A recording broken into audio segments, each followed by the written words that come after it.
It took a luck shot to get you 3 of your 9 total points in the fourth quarter. Okay, so then down the stretch, something is wrong with LeBron. I don't know what it is. It's just really, really wrong. Either he is quitting on Dan Gilbert or the team is quitting on wrong with LeBron. Came back in the game, 10-10 left, they were really wrong. And either he is quitting on Dan Gilbert. I don't get it. The team is quitting on wrong. So you? No. What's that? It's just Yeah. So you got one of them joints burning right now. No, I'm about to burn that.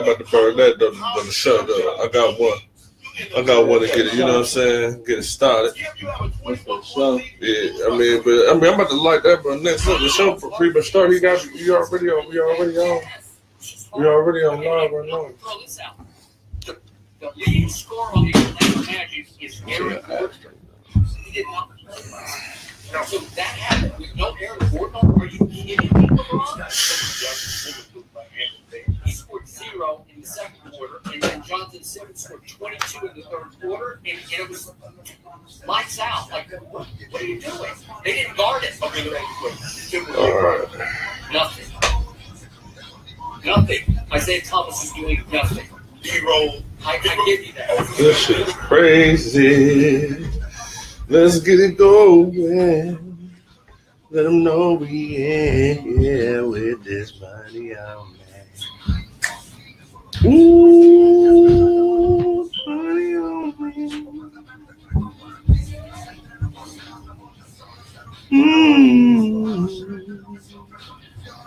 Got that body on me. Oh, that shit triple lag. You just sat down. Which tab? Yeah, that shit too much. Shit. I'm trying to get on Facebook. Let's go on the phone.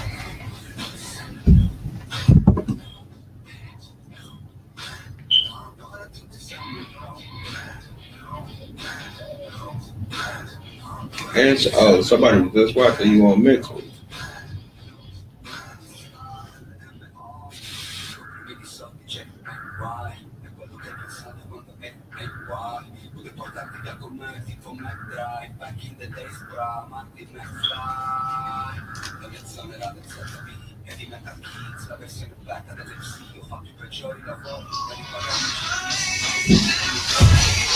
Oh shit.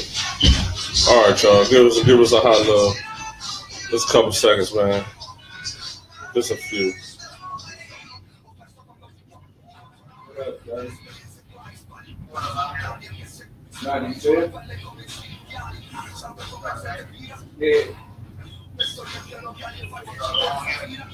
They said no. You know what? All right. Where's the tail, man? Okay.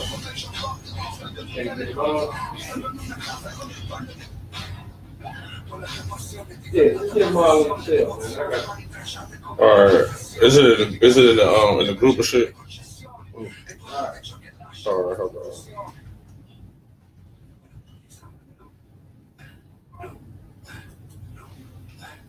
Shit. Yeah, man. Oh, we in here. You know, let's couple motherfuckers in there. Y'all gonna have to guess today. Derek. Road dog coming through.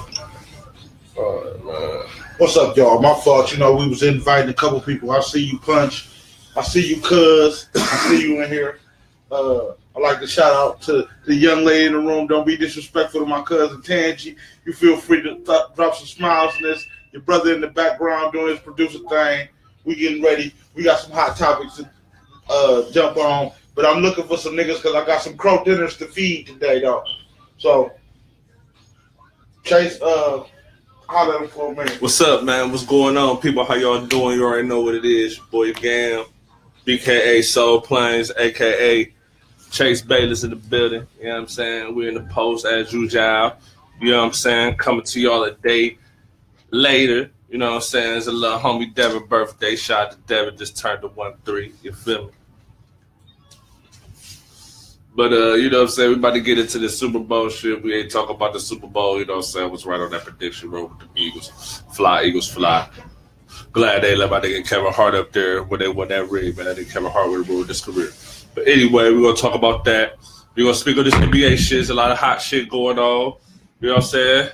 We're going to talk about the Cavs a little bit. We're definitely going to talk about these Warriors, how they've been losing games on the low. You feel me? We're going to talk about can Toronto really beat Boston? Toronto had a good showing last night against Boston. We're going to talk about that a little bit too. You know what I'm saying? Then we're going to also talk about, you know what I'm saying, Bill Belichick.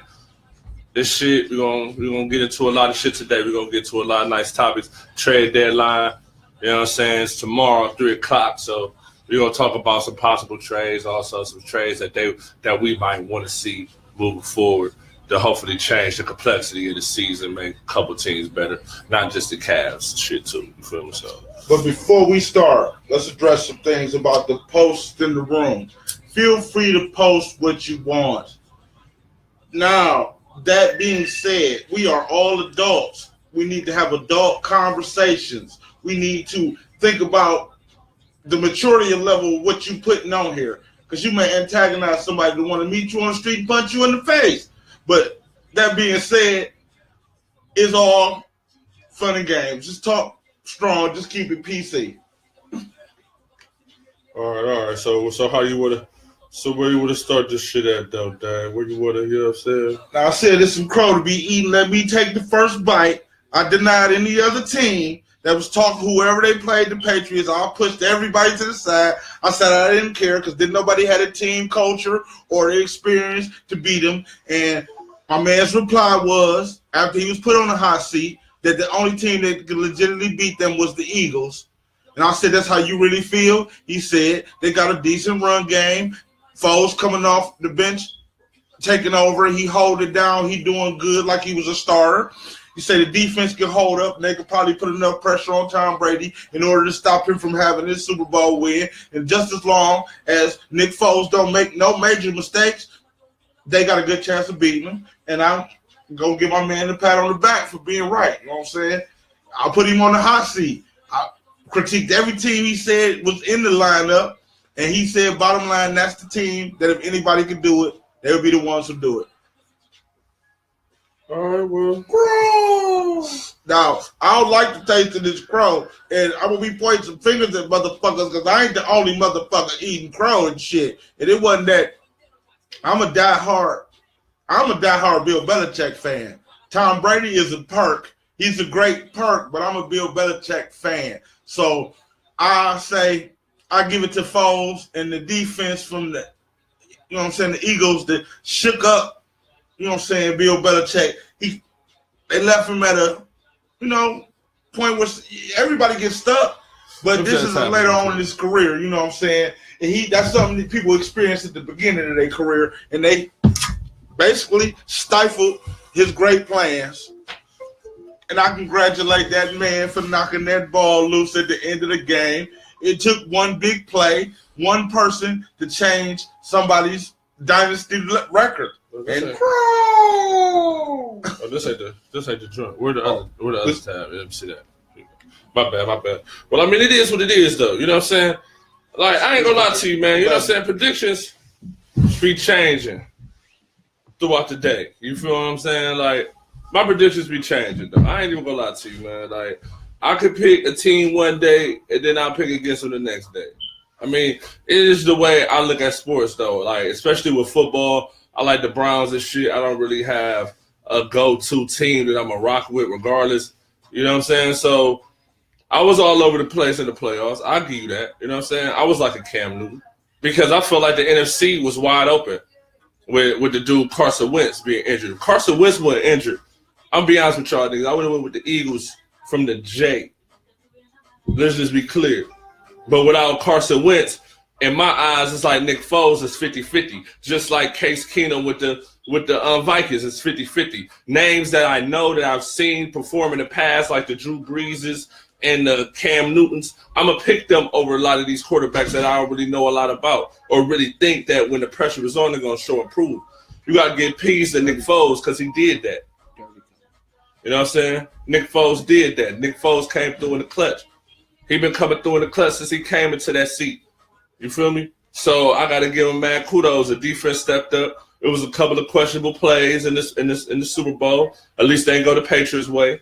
You feel me? There was a couple of questionable calls by Bill Belichick. In my eyes, I'm looking like, damn, no defense is stopping nobody. So 4th and 1, why you punt the ball? Why don't you just let Tom Brady tuck the bitch and run through for the first down? You know what I'm saying? Shit like that. But, I mean, it is what it is, though. Like I've been saying, the way to beat the Patriots, you got to play to win. You got to play to beat them. You got to play to win against the niggas. You can't be out here pussyfooting thinking that you can just do whatever. You got to play to beat these niggas. You got to assume you got your win when you're suiting up. They did You got to assume that you got your win when you on your car on the way to the stadium. You got to have it in your mind that you can beat them. And they it can't be no doubt, because the moment you doubt and you look and think to yourself, Bill Belichick watching you question yourself, and he thinking, I'm about to expose him. He didn't want this questioning, I'm about to go exactly at him. He didn't want to got doubts, I'm going to attack him. I'm going to go for the weakness. If any player show weakness on the team against Bill Belichick defense, offense, his play schemes, his culture, he going to expose you. So, big ups. You know what I'm saying? This crow sandwich is getting a little hard to swallow by myself. Crow! So I'm going to have to start pointing a couple fingers and dishing out some crow. Now, first person I feel should eat some crow is I'm broke. DJ, you know what I'm saying? You need to eat a whole lot of crow.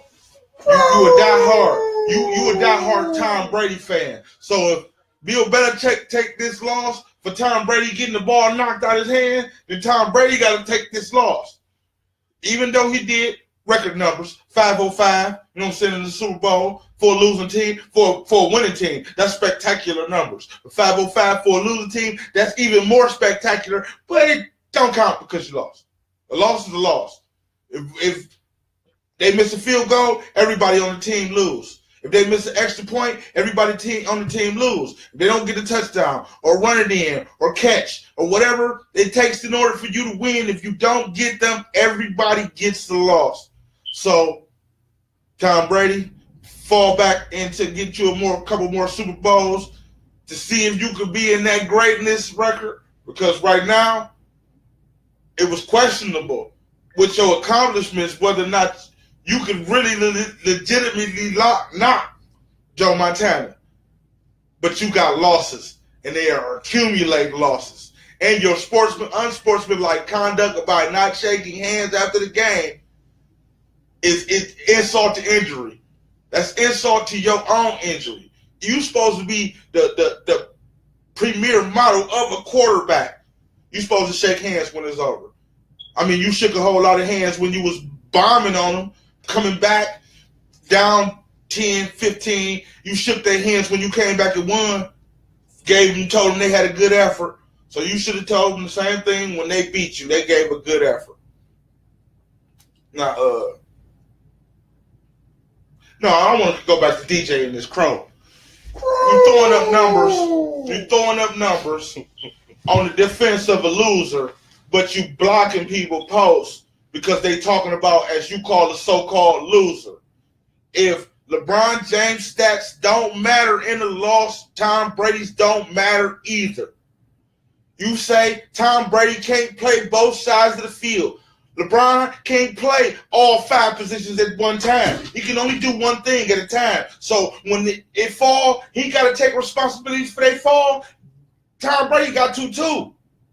It's not just one person on the court with LeBron James, but it seems like when he lose, he the only one getting it. So Tom Brady got to get this. He got to get this. He should have been throwing the ball in the first half to Crump. He started working them in the third, and when you work a horse, eventually you're going to get hip to it. And they got hip to it. Somebody put a little salt in the game, knock some shit loose. He got to take that loss. Bad decision making. He got the number one tight end that's getting receiver money in the league. He catching more passes than the average and above average receiver. And he's gaining more yards after the catch than half, I say about 75% of the receivers. He getting more yards than they are after the catch, and you not throwing it to him. I just say, I watched it, and I was salty.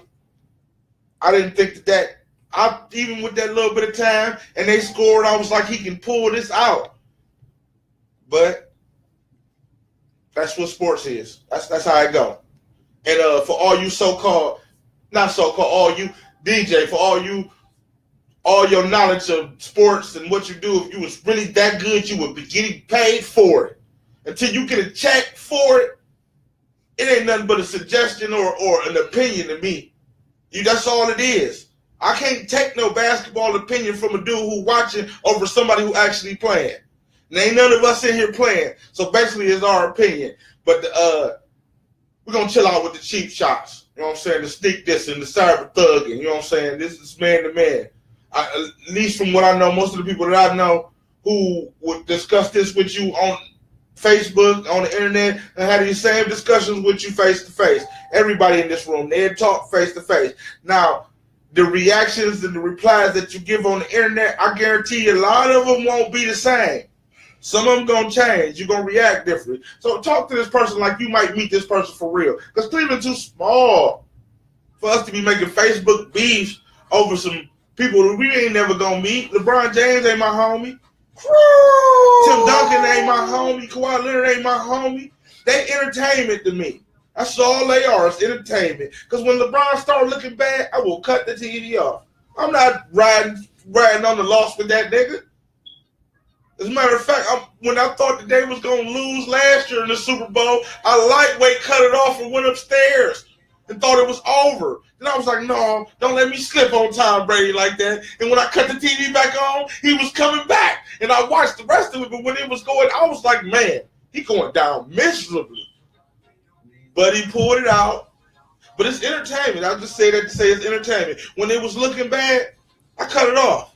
I didn't want to watch it happen like that. I'm not that invested into it to get emotionally into it with another guy about my opinion about basketball or football or what they know or what they don't know or throwing personal shots at their demeanor or their character or how smart or how stupid they is. But that being said, I got a buzz from the producer that we might have a surprise guest host.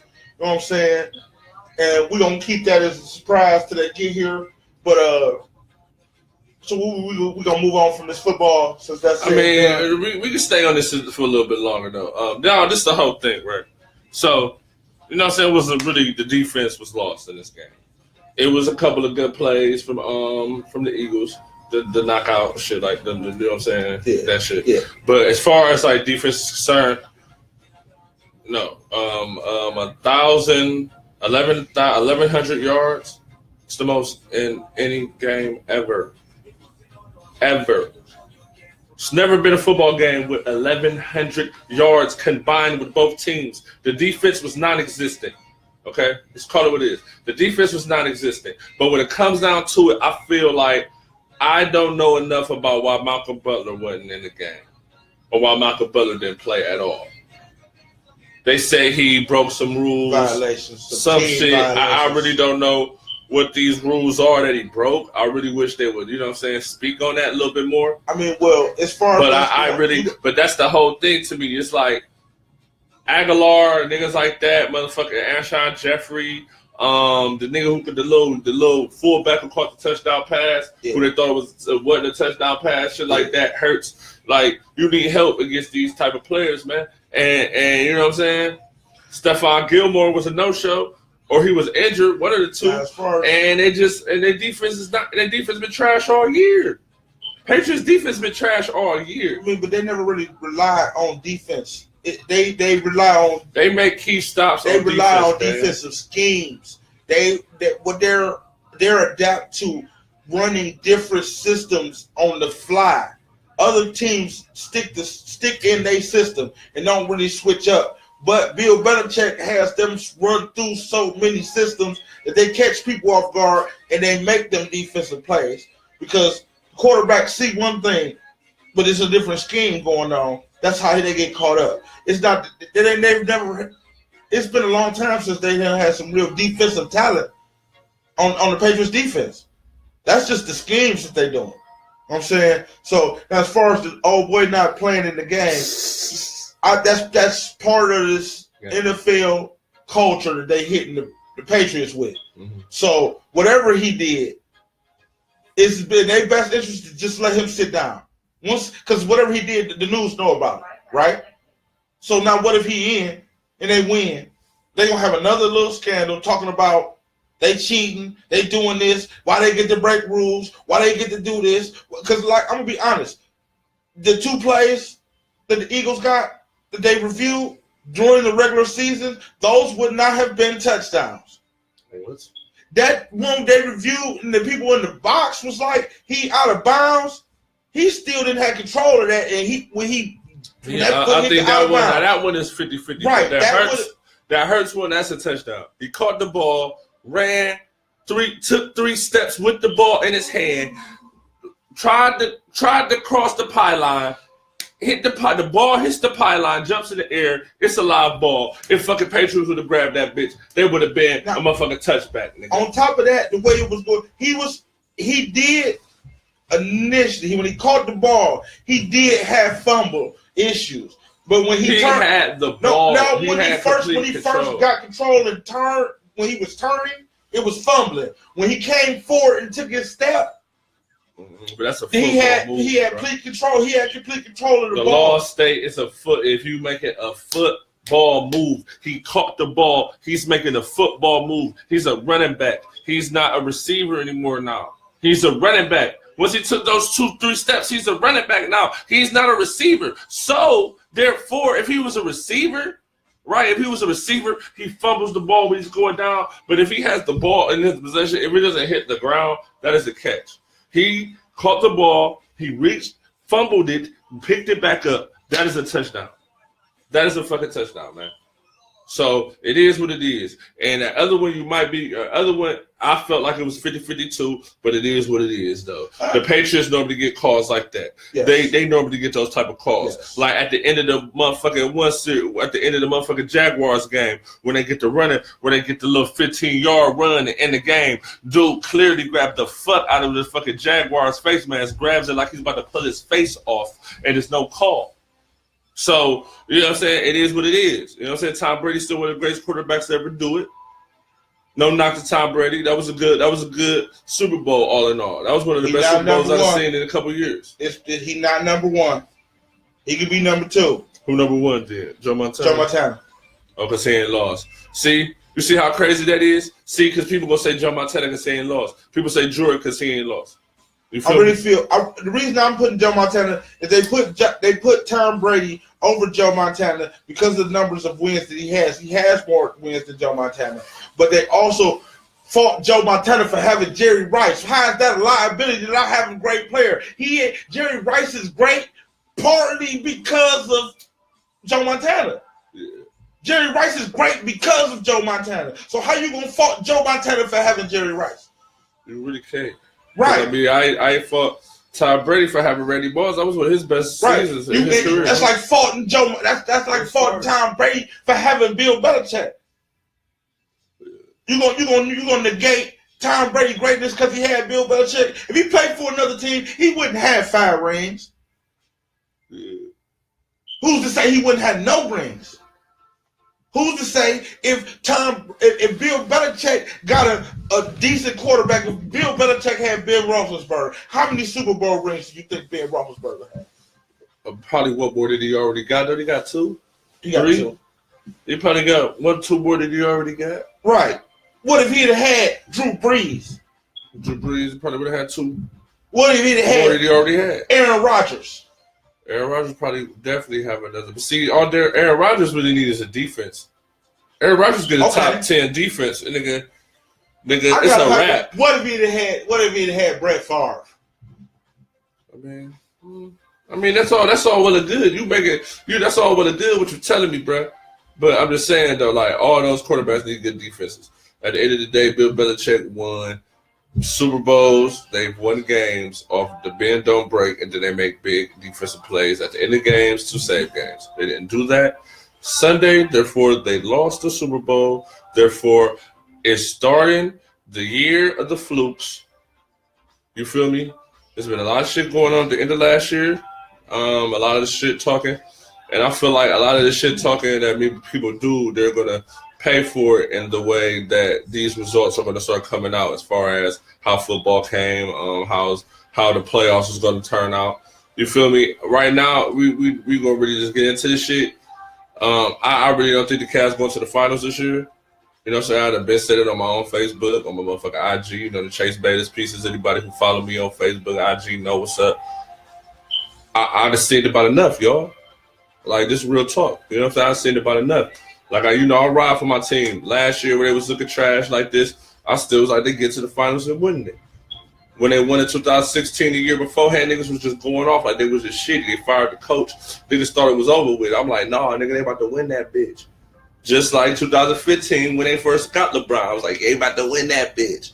You feel me? But this year, feel like that last year when LeBron was here, when they played Boston in the second round of the playoffs, they was up 2-1. They beat Boston by 30-something. And then the next 4 games, LeBron James almost looked as bad as he looked against the motherfucking Dallas Mavericks in the finals when he first went to Miami. He looked that bad for 4 straight games. LeBron James has been looking that bad for 2 straight weeks. He's had a few games sprinkled in there. The Golden State game was a good game for LeBron. I'm trying to think of another good game he had. Against Boston, the beginning of the year, he looked at trash. Like, you feel me? Like, and it's fucked up. It's fucked up. Because Dan Gilbert and LeBron ain't seeing eye to eye. And it's evident. Because if they were seeing eye to eye, bro, trades would have been made already. They would have made moves. Back in the Dan Gilbert era, not Dan Gilbert, back in the David Griffin era, they would have made a move already. Cavs would have been made a move already, bruh. They would have been made a move. They would have been made a move. They would have been made a move, though. Like, that's a fact. Now where it's just like, shit. This might be a wrap, y'all. I'm telling y'all to get ready so you won't have to be ready, man. So big man not gonna be able to help them now? They might not get it. But they got 3 o'clock tomorrow? Yeah, man. I don't think they're gonna get it. I don't think they're gonna make no trades. Well, as far as this basketball goes, I mean, I'm gonna admit I'm a bandwagon rider with the Cavs right now. The reason I'm a bandwagon rider with the Cavs is because my team is not in the running. I gotta have somebody to root for. You know what I'm saying? I'm a Spurs fan. My cat out. So there ain't nothing I can do. I feel. So yeah, it's a trade deadline. So some moves, something gonna have to shake, man.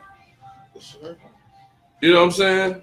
Something gonna have to shake for the Cavs because Boston's still getting better, bro. You know what I'm saying? Boston signed Greg Monroe.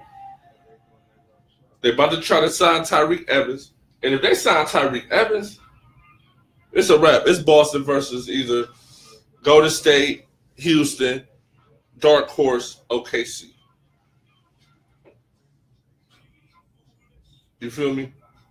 Pretty much. I mean, I'm a little more sold on Houston to beat Golden State than OKC. But OKC has looked good against Golden State. Matter of fact, I'm about to play with OKC right now. You go ahead and run the solo because this motherfucker acting bad. What's wrong with it? It ain't sinking. Now back to now as far as OKC, I can see glimpses of what I thought that they was gonna be. You feel me? I can see glimpses. I was lightweight thinking once they put that team together, they can either do something major or they can go down burning. Who? OKC. They been looking good as of late, man. But somewhere in the middle, they was looking like what the fuck? You know what I'm saying? And now Carmelo went down in the first. He ain't come back. They still pulled out that win. You said who? Carmelo. Carmelo went down the first quarter. They Right. was pretty much whooping their ass a whole game.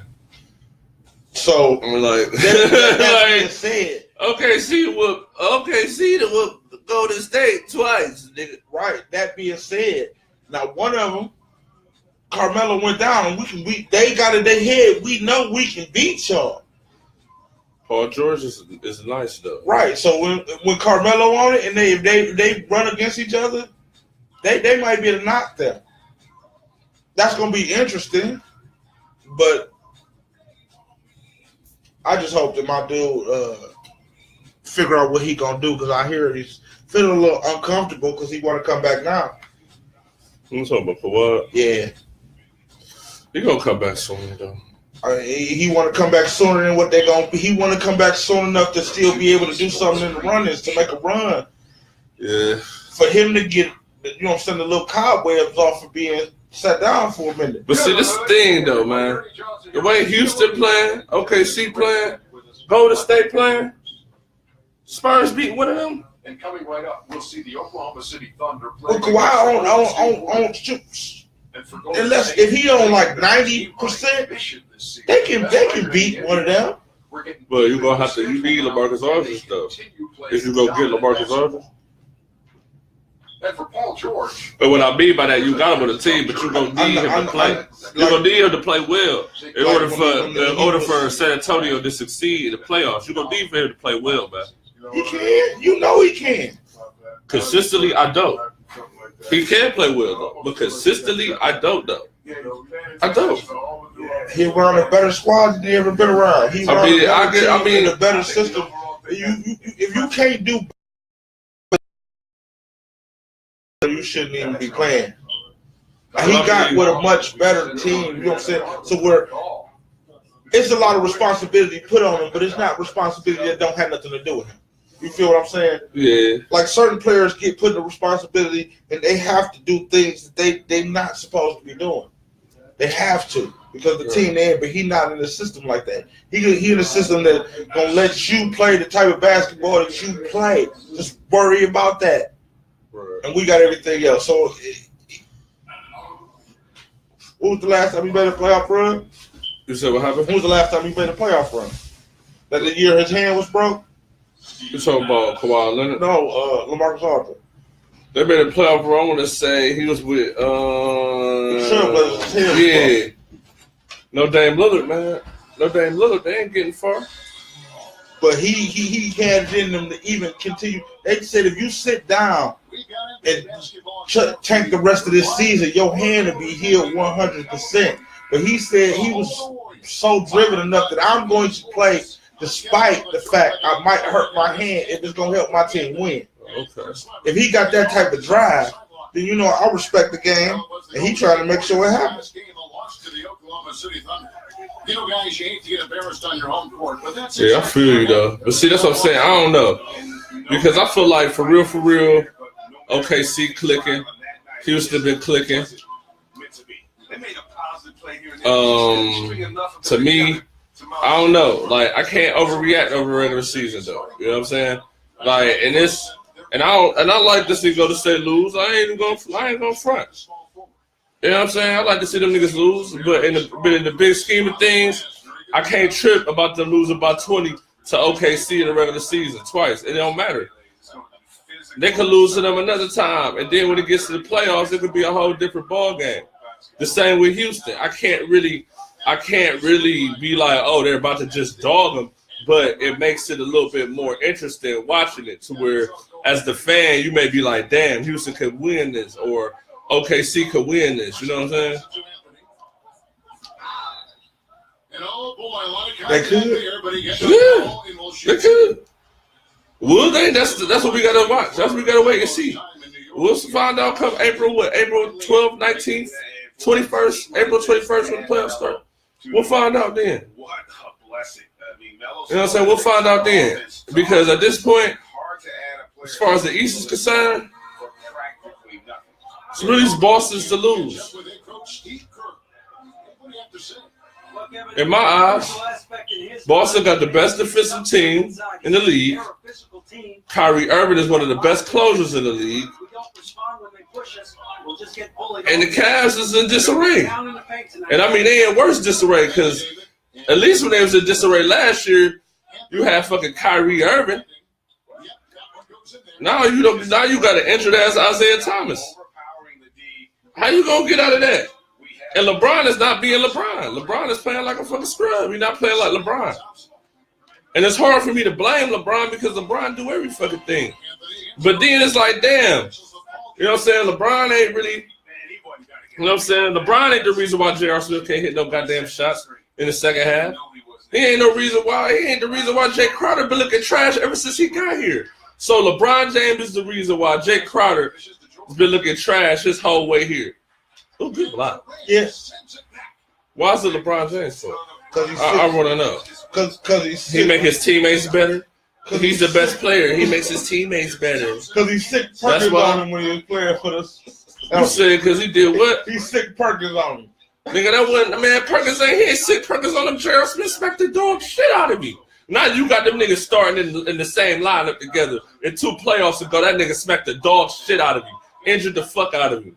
And all of a sudden, they teammates. They supposed to be cool. Oh, now as far as that go, you don't get this malarkey. You go to work. You ain't got to like the employees you work with. Y'all ain't friends. Y'all don't have to be friends. Hell no. I don't want no bitch ass like that around me. We got to work.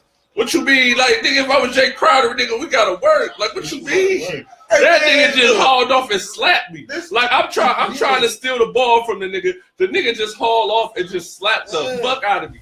Like, I ain't shit. And injured me, nigga. And put me out for an extra 8 weeks, nigga. And I'm supposed to play with this nigga? Didn't he smack the nigga and twist his ACL? Yeah, nigga. Man, get out of here, nigga. And I fuck with J.R. Smith, man, but come on, bro.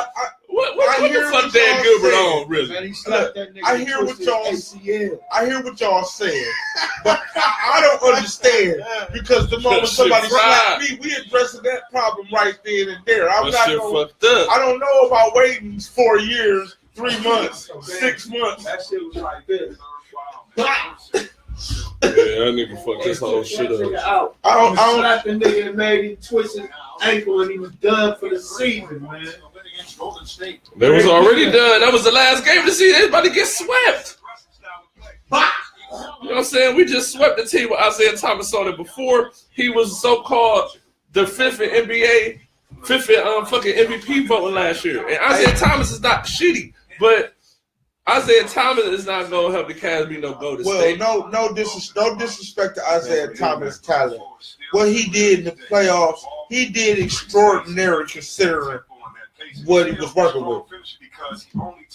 But that being said, man, I mean, all of us defenders, bro. Defense wins games in the playoffs, man. We all know that. You got to play defense, some type of defense. But that being said, he was on one. Didn't he have a death in his family while the playoffs was going on? He was on one. You're talking about Isaiah Thomas. Yeah, he was on one. Those type of things for certain players do things to people. They be on one. Didn't Michael Clown after his father passed? Yeah. Right.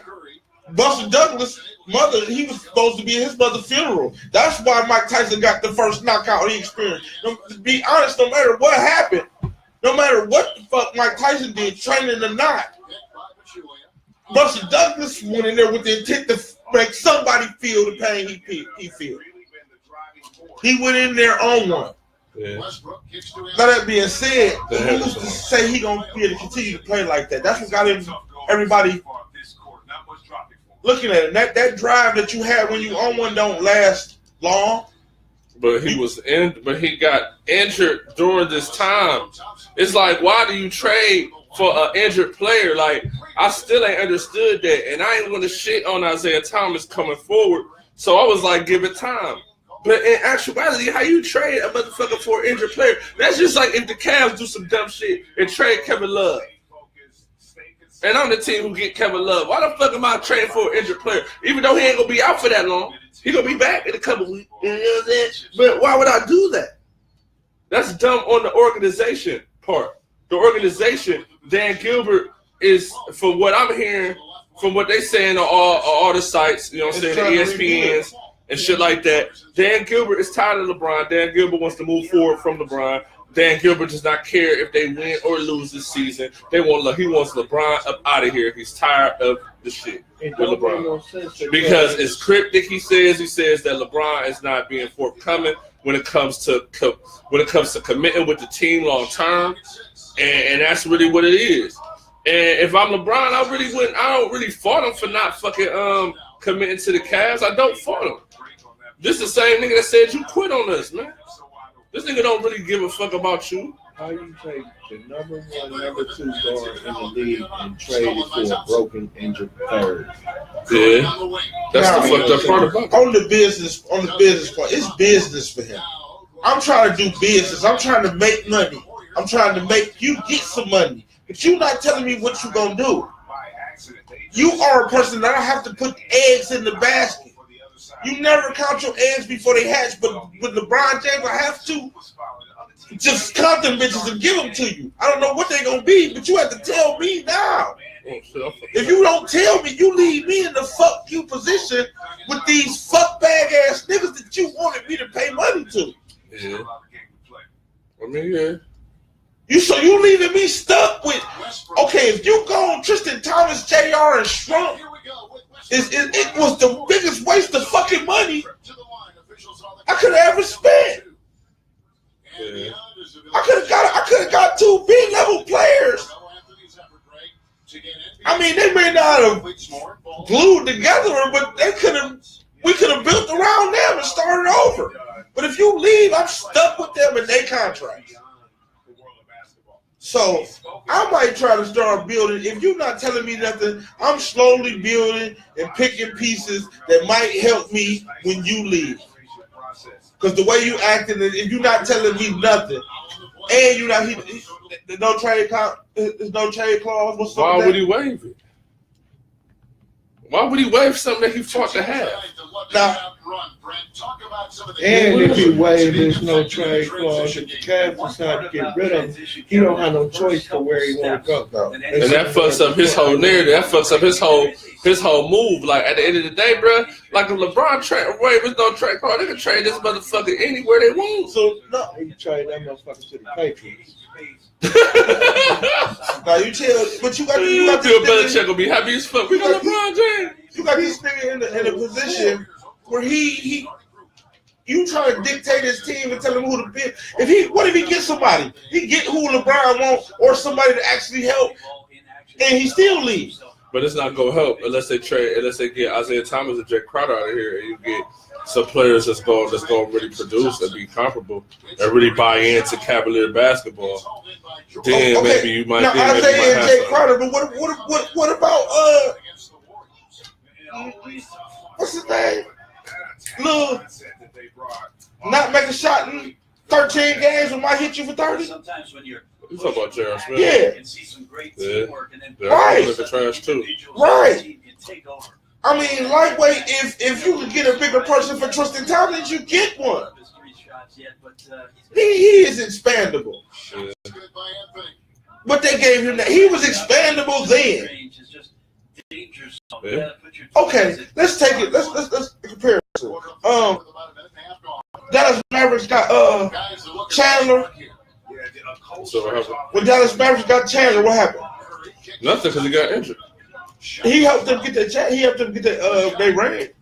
Tyson Chandler. Oh, Tyson Chandler. That's what I'm saying. I thought you meant Chandler Parsons. My bad, cuz. But they were shooting niggas lights out. She a scrub, Chandler They Parsons. were shooting niggas lights out, but they didn't have no rebounds. They went and got Tyson Chandler. They got one. The next year they got rid of that nigga. He was the sole reason they got the ring. Yeah. He was the sole reason they got their ring. And they traded him. They traded him. Tristan Thomas is expandable. You only serve one purpose. Expandable. No, he expandable. What is he talking about? I know what He said expandable. Expendable. He is expandable.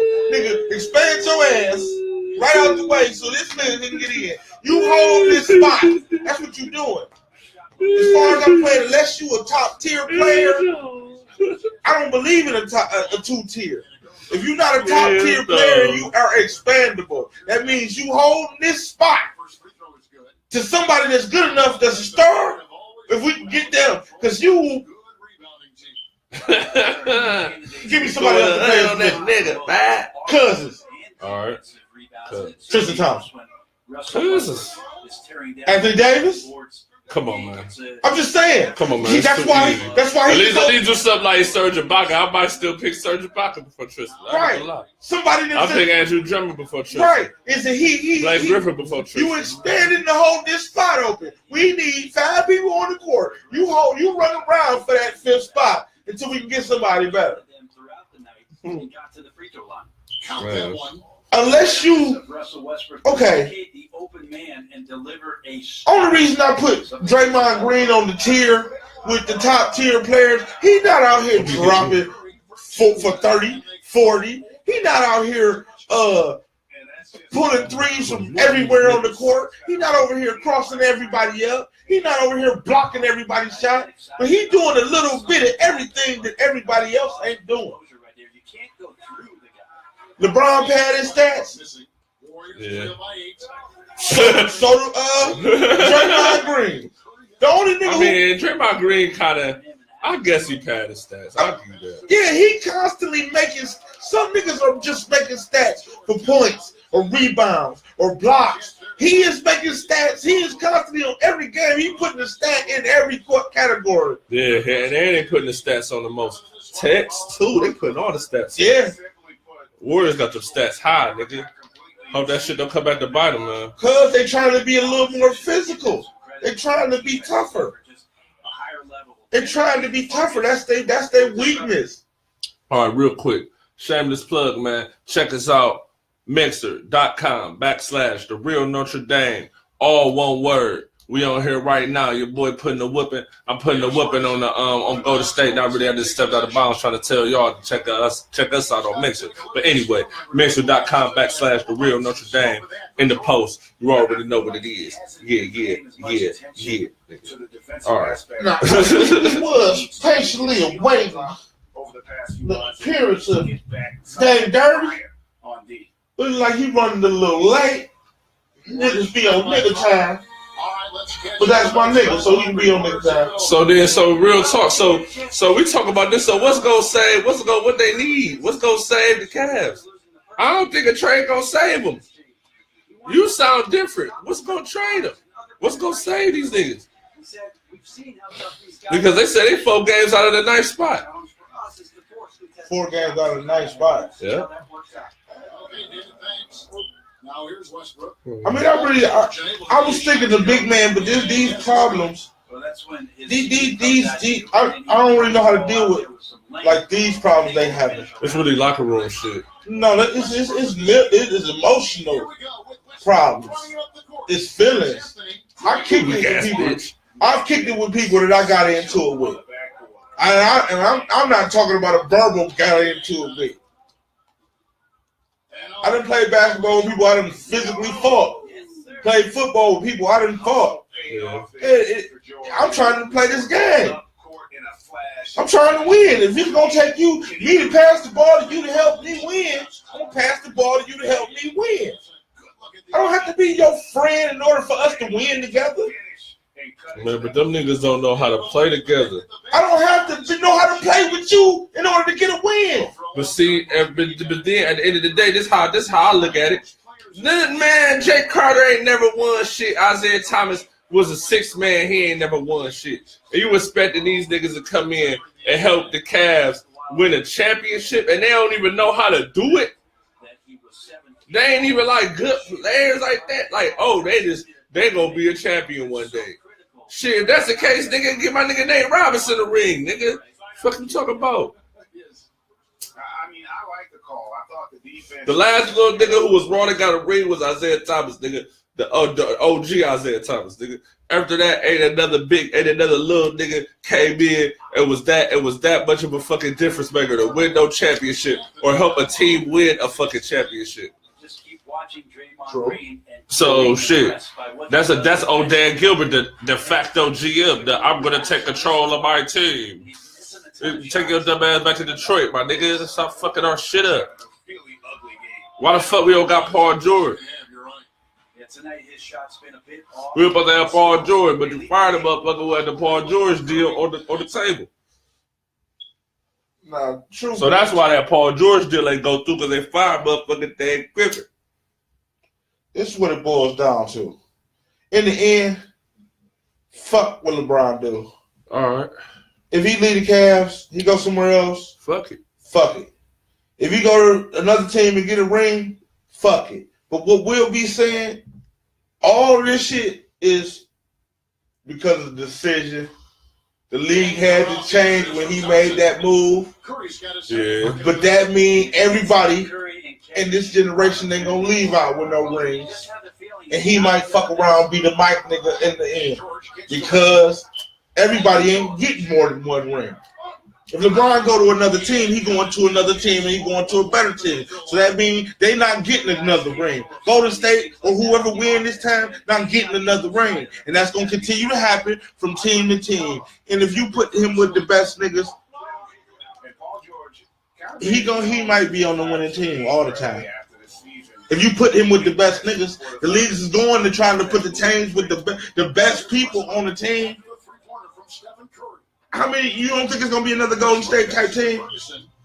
Shit. It probably might be in a few years. They're just gonna be off the gym. There'll be a few years. They might just build it up through the draft or whatever.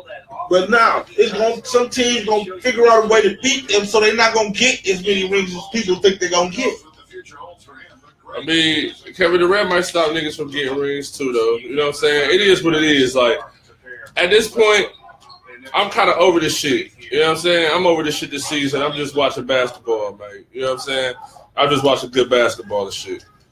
That's it. Hold on. As far as that Kevin Durant and Steph Curry and all them other niggas, because they get rings and they beating LeBron right now, whatever.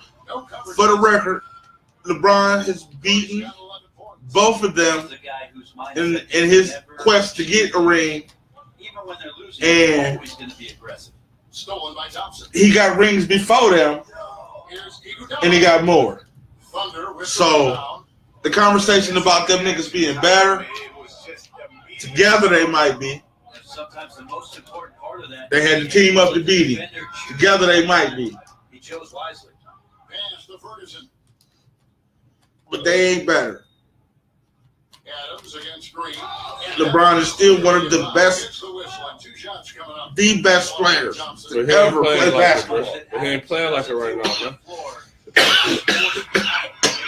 Ain't no excuse. He participating in big shit. Them niggas ain't together, man. Ain't no team picks, ain't no team camaraderie.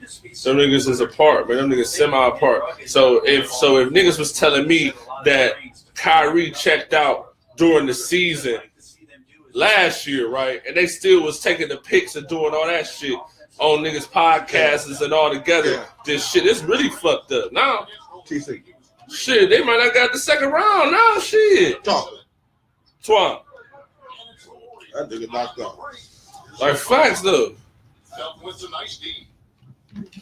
Like, it's over with. Like, that's why I was like, man, what the fuck? That shit crazy. Like, that shit ugly. And as far as the stuff that they arguing about, if you out there to win, see, I see what the situation is with the relationship with LeBron and D Wade, and the relationship with LeBron and the Celtic players, and I see Even the Celtics ain't want them up. Even Celtic fans ain't want them motherfucking players. But I'm saying that to say that, you know, LeBron was I got a handshake for everybody. They was tighting them up. Right. That shit over with now, man. Them niggas hate each other. His boy got there. And they kind of lightweight see that But see, handshake. I ain't think that. I mean, see, that handshake, what they shouldn't been playing around, being a bit more serious. But see, this the whole thing. The D Wade edition, all those editions, Jeff Green, Derrick Rose, right? If the Cavs still got Kyrie, nigga, those moves is incredible. Those incredible moves.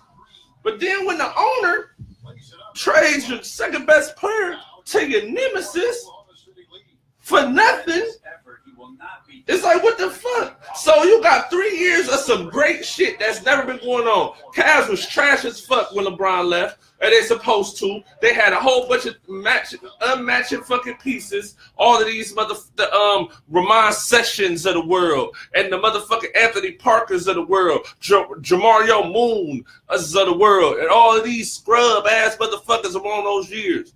With no LeBron, you pick up Kyrie. The first year he was injured. The second year, he was like, damn, we might have something here. You feel me? So you say, fuck it. You go out there, you try to get Andrew Bynum. Once David Griffin first took over around that little Andrew Bynum move, which really wasn't a good move, but it wasn't a bad one either. It showed that they had some flexibility. It showed that the organization could play around with the money and make some good moves to make the team better.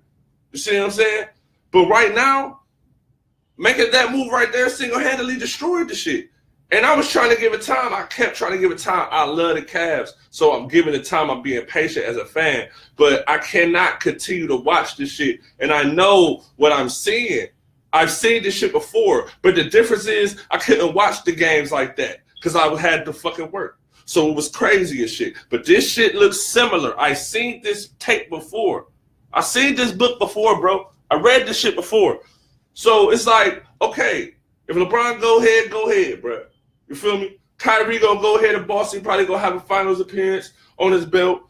You know what I'm saying? They're gonna do good in the finals. If they play in the finals, I don't think they beating Houston or Golden State in the finals because they don't have enough. If they get to Tyreek Evans, then it's like, ooh, Boston got Greg Monroe. Boston got Tyreek Evans just in case. You don't know Gordon Hayward gonna come back. Now it's like, ooh, even if Gordon Hayward do come back, it's like, damn. Now you feel me? They got players and they play defense too. And they can score. So it's like, oh, shit. Like, Boston lightweight might be, you know what I'm saying, to a situation to where you thought they wasn't going to win the shit. And all of a sudden, these motherfuckers win the shit. You feel me? It's fluky. It can happen. It's the year of the fluke shit, bro. It's the year of the fluke. The year of the fluke shit. Because this shit is fluky as fuck. I was watching that Cavs game and I just was like, man, I'm over it. I already jumped on Facebook and Instagram beforehand and I was just like, nigga, this shit is a wash. Before the game, I'm like, this shit is a fucking wash. Like, it ain't no other way to put this shit. After that Houston game, I'm like, oh my God, bro, that shit is horrible. That Houston game was over with in the first quarter. The Thunder game was over with in the first quarter. The motherfucking Minnesota game, the Raptors game. There's so many games I can point to that was over in the first quarter. Even in the beginning of the season, they losing to bum-ass teams like the fucking Bulls and shit. They just lost to the motherfucking Orlando Magic without their best player. Their best player is injured, or motherfucking Aaron Gordon. Jonathan Simmons ain't no bum. He used to play for y'all niggas.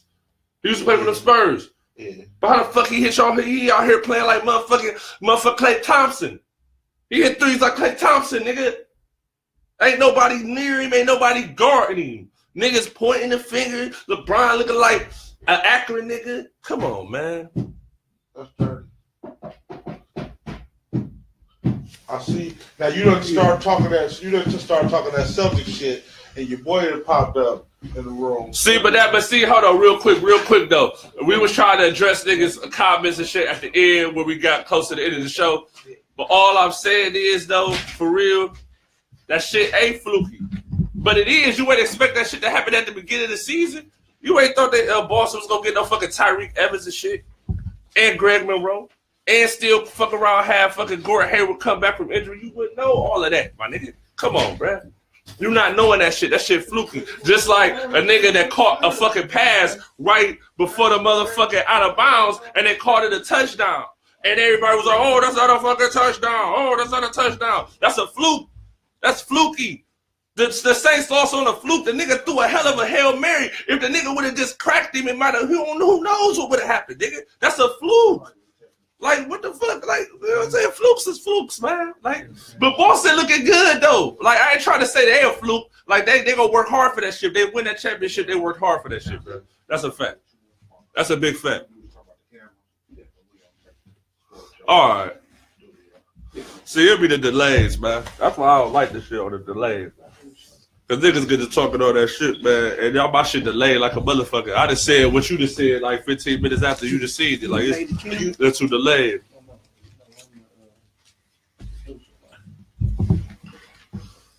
Shit, hella delayed, man. But we in this bitch. You don't got that shit. This is on time. This is real time. Right? But see, that ain't real. You can't. You gotta move that. I'm about to. All right. All right, nigga.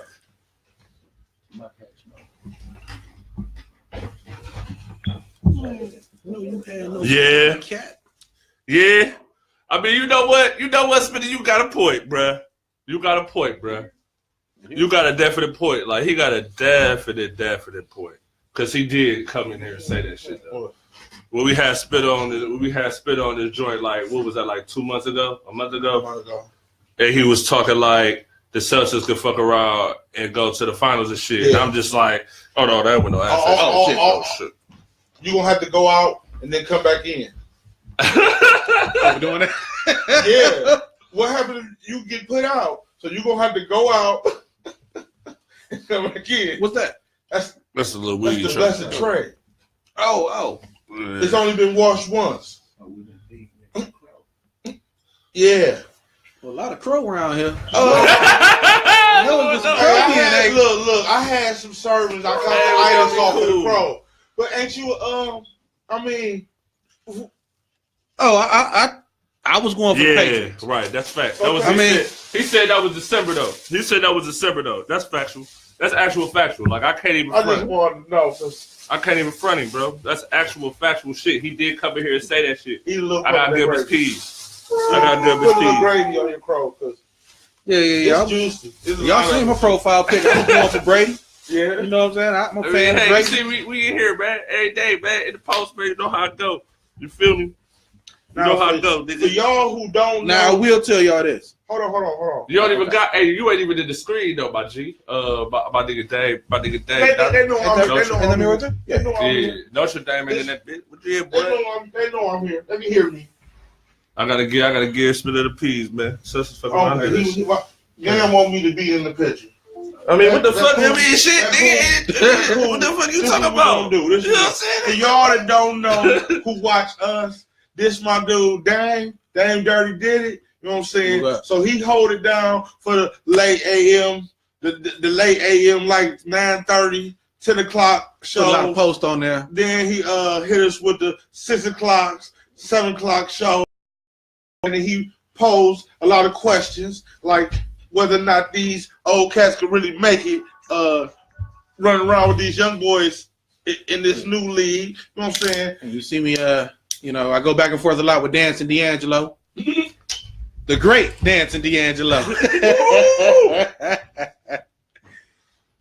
I will say this. The Super Bowl was a fluke. It was a fluke. There's no such thing as flukes in series. The best team always win in a series. But in football, you can have fluke wins. And what Philadelphia did this year, based on their history, based on what they did the year prior, based on what they might do next year, Nick Foles, a Super Bowl champ, we always know that something go wrong with the Patriots. I mean, Drew Bledsoe with a motherfucking Super Bowl. I mean, shit. Drew Bledsoe wasn't really the truth. You know what I'm saying? He ain't win, though. The truth either. He lost. Now, he won one, didn't he? Nah, Drew Bledsoe ain't win one, man. He lost, and then he got put on the bench, and that's when Brady came in. As a matter of fact, that year, when you look at everything that happened to go against the Patriots in that Super Bowl, you look at Brandon Cooks getting put out, Malcolm Butler not playing. You looking at the defense, which was playing solid. You know what I'm saying? They start playing like it was week one again. You know what I'm saying? But their defense been trash all year. Their defense have been good. But they've been able to hold it. They've been able to hold it. They've been able to hold it. They switched so many schemes that an offense can't really get. And you see one thing, that ain't what you getting. And normally they can take. I think what the Eagles did in the Super Bowl, because normally the Patriots can take away your best asset. But the Eagles was a team that didn't really have a best offensive asset. So it was hard to pinpoint who was going to hit it. And then you ain't know what Nick Foles you was going to get. You know what I'm saying? I mean, you ain't know what Nick Foles you was going to get, bro. I think he could have threw for 40. Jeffries ain't no scrub, though. But that was because Malcolm Butler was out. And because as soon as they seen that, they start putting I can't never say his name. Negrilo on Chung, where they put Jeffries on Chung because they knew he couldn't cover him. I mean, I don't know why, but see, this is the whole thing. Just on the sidebar. This is the whole thing. I don't understand why niggas be arguing with each other and they on the same side. Like, I don't know. We lag. That's why sometimes it be a little bit confrontational on these shows. We be lagging as fuck. Niggas say some shit, and I'll be like, what the fuck? I mean, but D'Angelo said, like I said, they gave up 41.6. Since Kansas City. Yeah. Kansas City was the only team you seen go in there and just handle the Patriots like that. And then they made adjustments. And you seen them get better defensively all year. They still had a good offense, but we all know defense wins championships. Yeah. And the Eagles' defense, they really do too much, but they did the crucial plays at the end of the game. All they did was just knock the ball out. They said they ain't played no defense that whole game. It ain't no all you did. That was what you did. Yeah. See, that was the game. That was the game. But that's what I'm saying. Like, that's what I'm saying. That's the game. And that's where it goes into this fluke year shit that I am speaking of this year. There's a lot of shit that niggas gonna pay for this year, bruh. I'm telling y'all's gonna pay for a lot of this shit, bruh. That was the first. That was the first installment of this fluke year, 2018. Y'all gonna pay for a lot of shit. I'm gonna pay for some shit. See, I'm gonna pay for some shit. what You the feel me? Patriots did. You know what happened I'm to the gonna pay, man. Patriots? This fluke year, bruh. Dang. You know what happened to the Patriots? What they have been doing to everybody.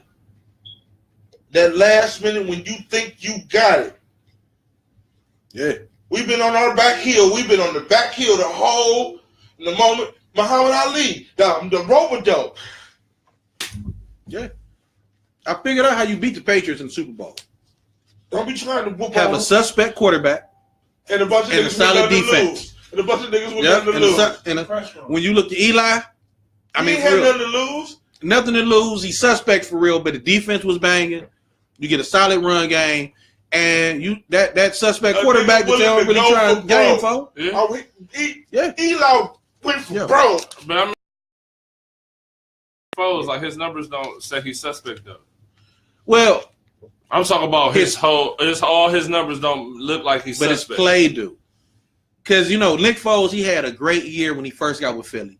He looked bad in the playoff game, right? He looked bad in the last 4 games going to the playoffs. Eagles was winning that on defense. Yeah. Their defense was scoring like 14 But I mean, points that's a the first game. time you throw him in Hello? there. That's the first time you throw him up in that joint. He ain't been in there and shit. And that's another reason why it's kind of was like with the Eagles. With me, I kind of was 50-50 because if they had Carson Wentz, I'm running with the Eagles all day. Eagles was the best team in the NFC, hands down. Hands down. Though. I don't know about that. Hands I mean, down, they though. proved they was, so I can't argue. The Saints was cool. The Vikings had that number 1 defense, but they offense suspect as fuck. And then niggas talk about how inconsistent Cam Newton and niggas like that are, and which they are when it comes down to it. So at the end of the day, Eagles had that shit on lock and key. They had the defense and they had the offense. They have a coach that's gonna push the envelope. That That's what you coaching need. and they deep because they lost just as many key components as any other team. If anything, the Patriots had more going in to the Super Bowl than the Eagles. They had all of their people. They wasn't really missing nobody except for Edelman. That's the only person who was missing was Edelman. Yeah. You had Gronk, you had Amendola, you had Brandon Cook until I don't know why he was like D'Angelo. He was dancing on the field. And they made him pay for it. Yeah. They made him pay for it. He took that heater, bro. That was one of the, that was a hit. That was a vicious joint. Yeah, you go dancing around like that, you gonna get hit like that. Oh, so the way this breaking down, we got Dame Dirty. We done had Spitter. We gonna have the hot seat D'Angelo here. I mean, we gonna have the hot seat D'Angelo here. I think you might want to be here when D'Angelo. I think it might let y'all if DJ show up. And catch up with us, and we gonna get with you too, Pepper.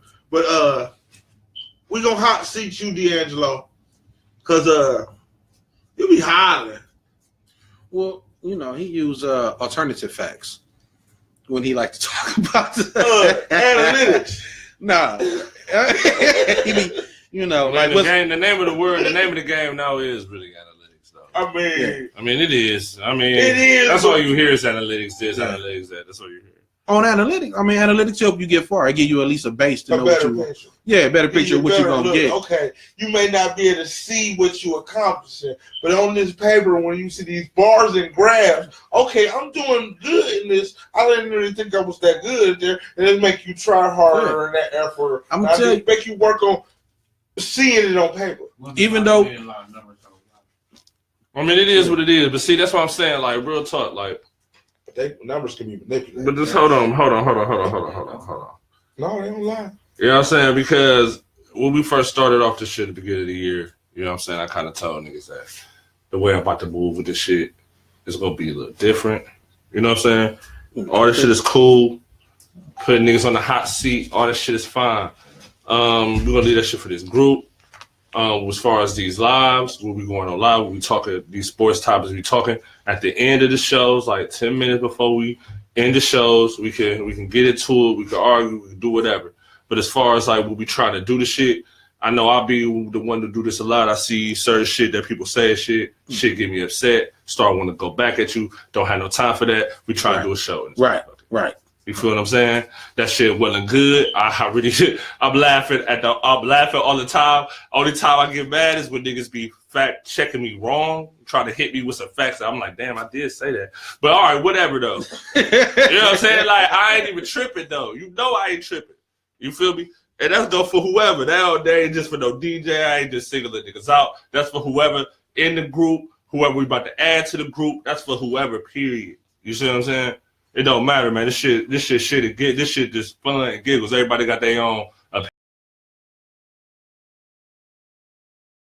People could say somebody's sports level is lower than theirs or theirs higher than yours. We all watching the same shit. Everybody got a different perspective of it. Right. Just like when a rapper says something, I may look at it different than he gonna look at it, then he gonna look at it, then he gonna look at it. That's just life, my nigga. You feel what I'm saying? Nigga, I'm telling you, that nigga LeBron James dunked on you, my nigga. I'm just gonna leave it at that. He had to dunk on you. Some shit like that had to happen because the way you talk about Bron sometimes be crazy to me. But I don't even be on it no more. As you can see, I don't comment about it no more. I don't really talk about LeBron like that. This Cavs season is a wash. He won his lunch money, and Savannah this shit is was his girl. This shit is a wash. This Cavs shit is a wash. This Cavs shit is a wash. I don't care about this shit anymore. I don't want to continue to talk about this shit. If they make a trade, I don't know what's gonna happen. I'm over this shit. It's more than just trade. Spitter, you got it. Spitter, you got it on this year, though. You told me in December and shit. I was on my calf shit, blinders on. Did not see the shit. It's starting to look like that shit. And if they pull another move before the trade deadline, it's kind of locked up. Toronto got a shot, too, for real, as far as the East is concerned. I think the Cavs going to lose the second round this year. You know what I'm saying? Yes, I am, Tom. I'm over this shit, Tom. But like I said, we kind of, I guess we at this point now. He came through. We kind of at the little talking point because we done chopped it up about the Super Bowl at the beginning.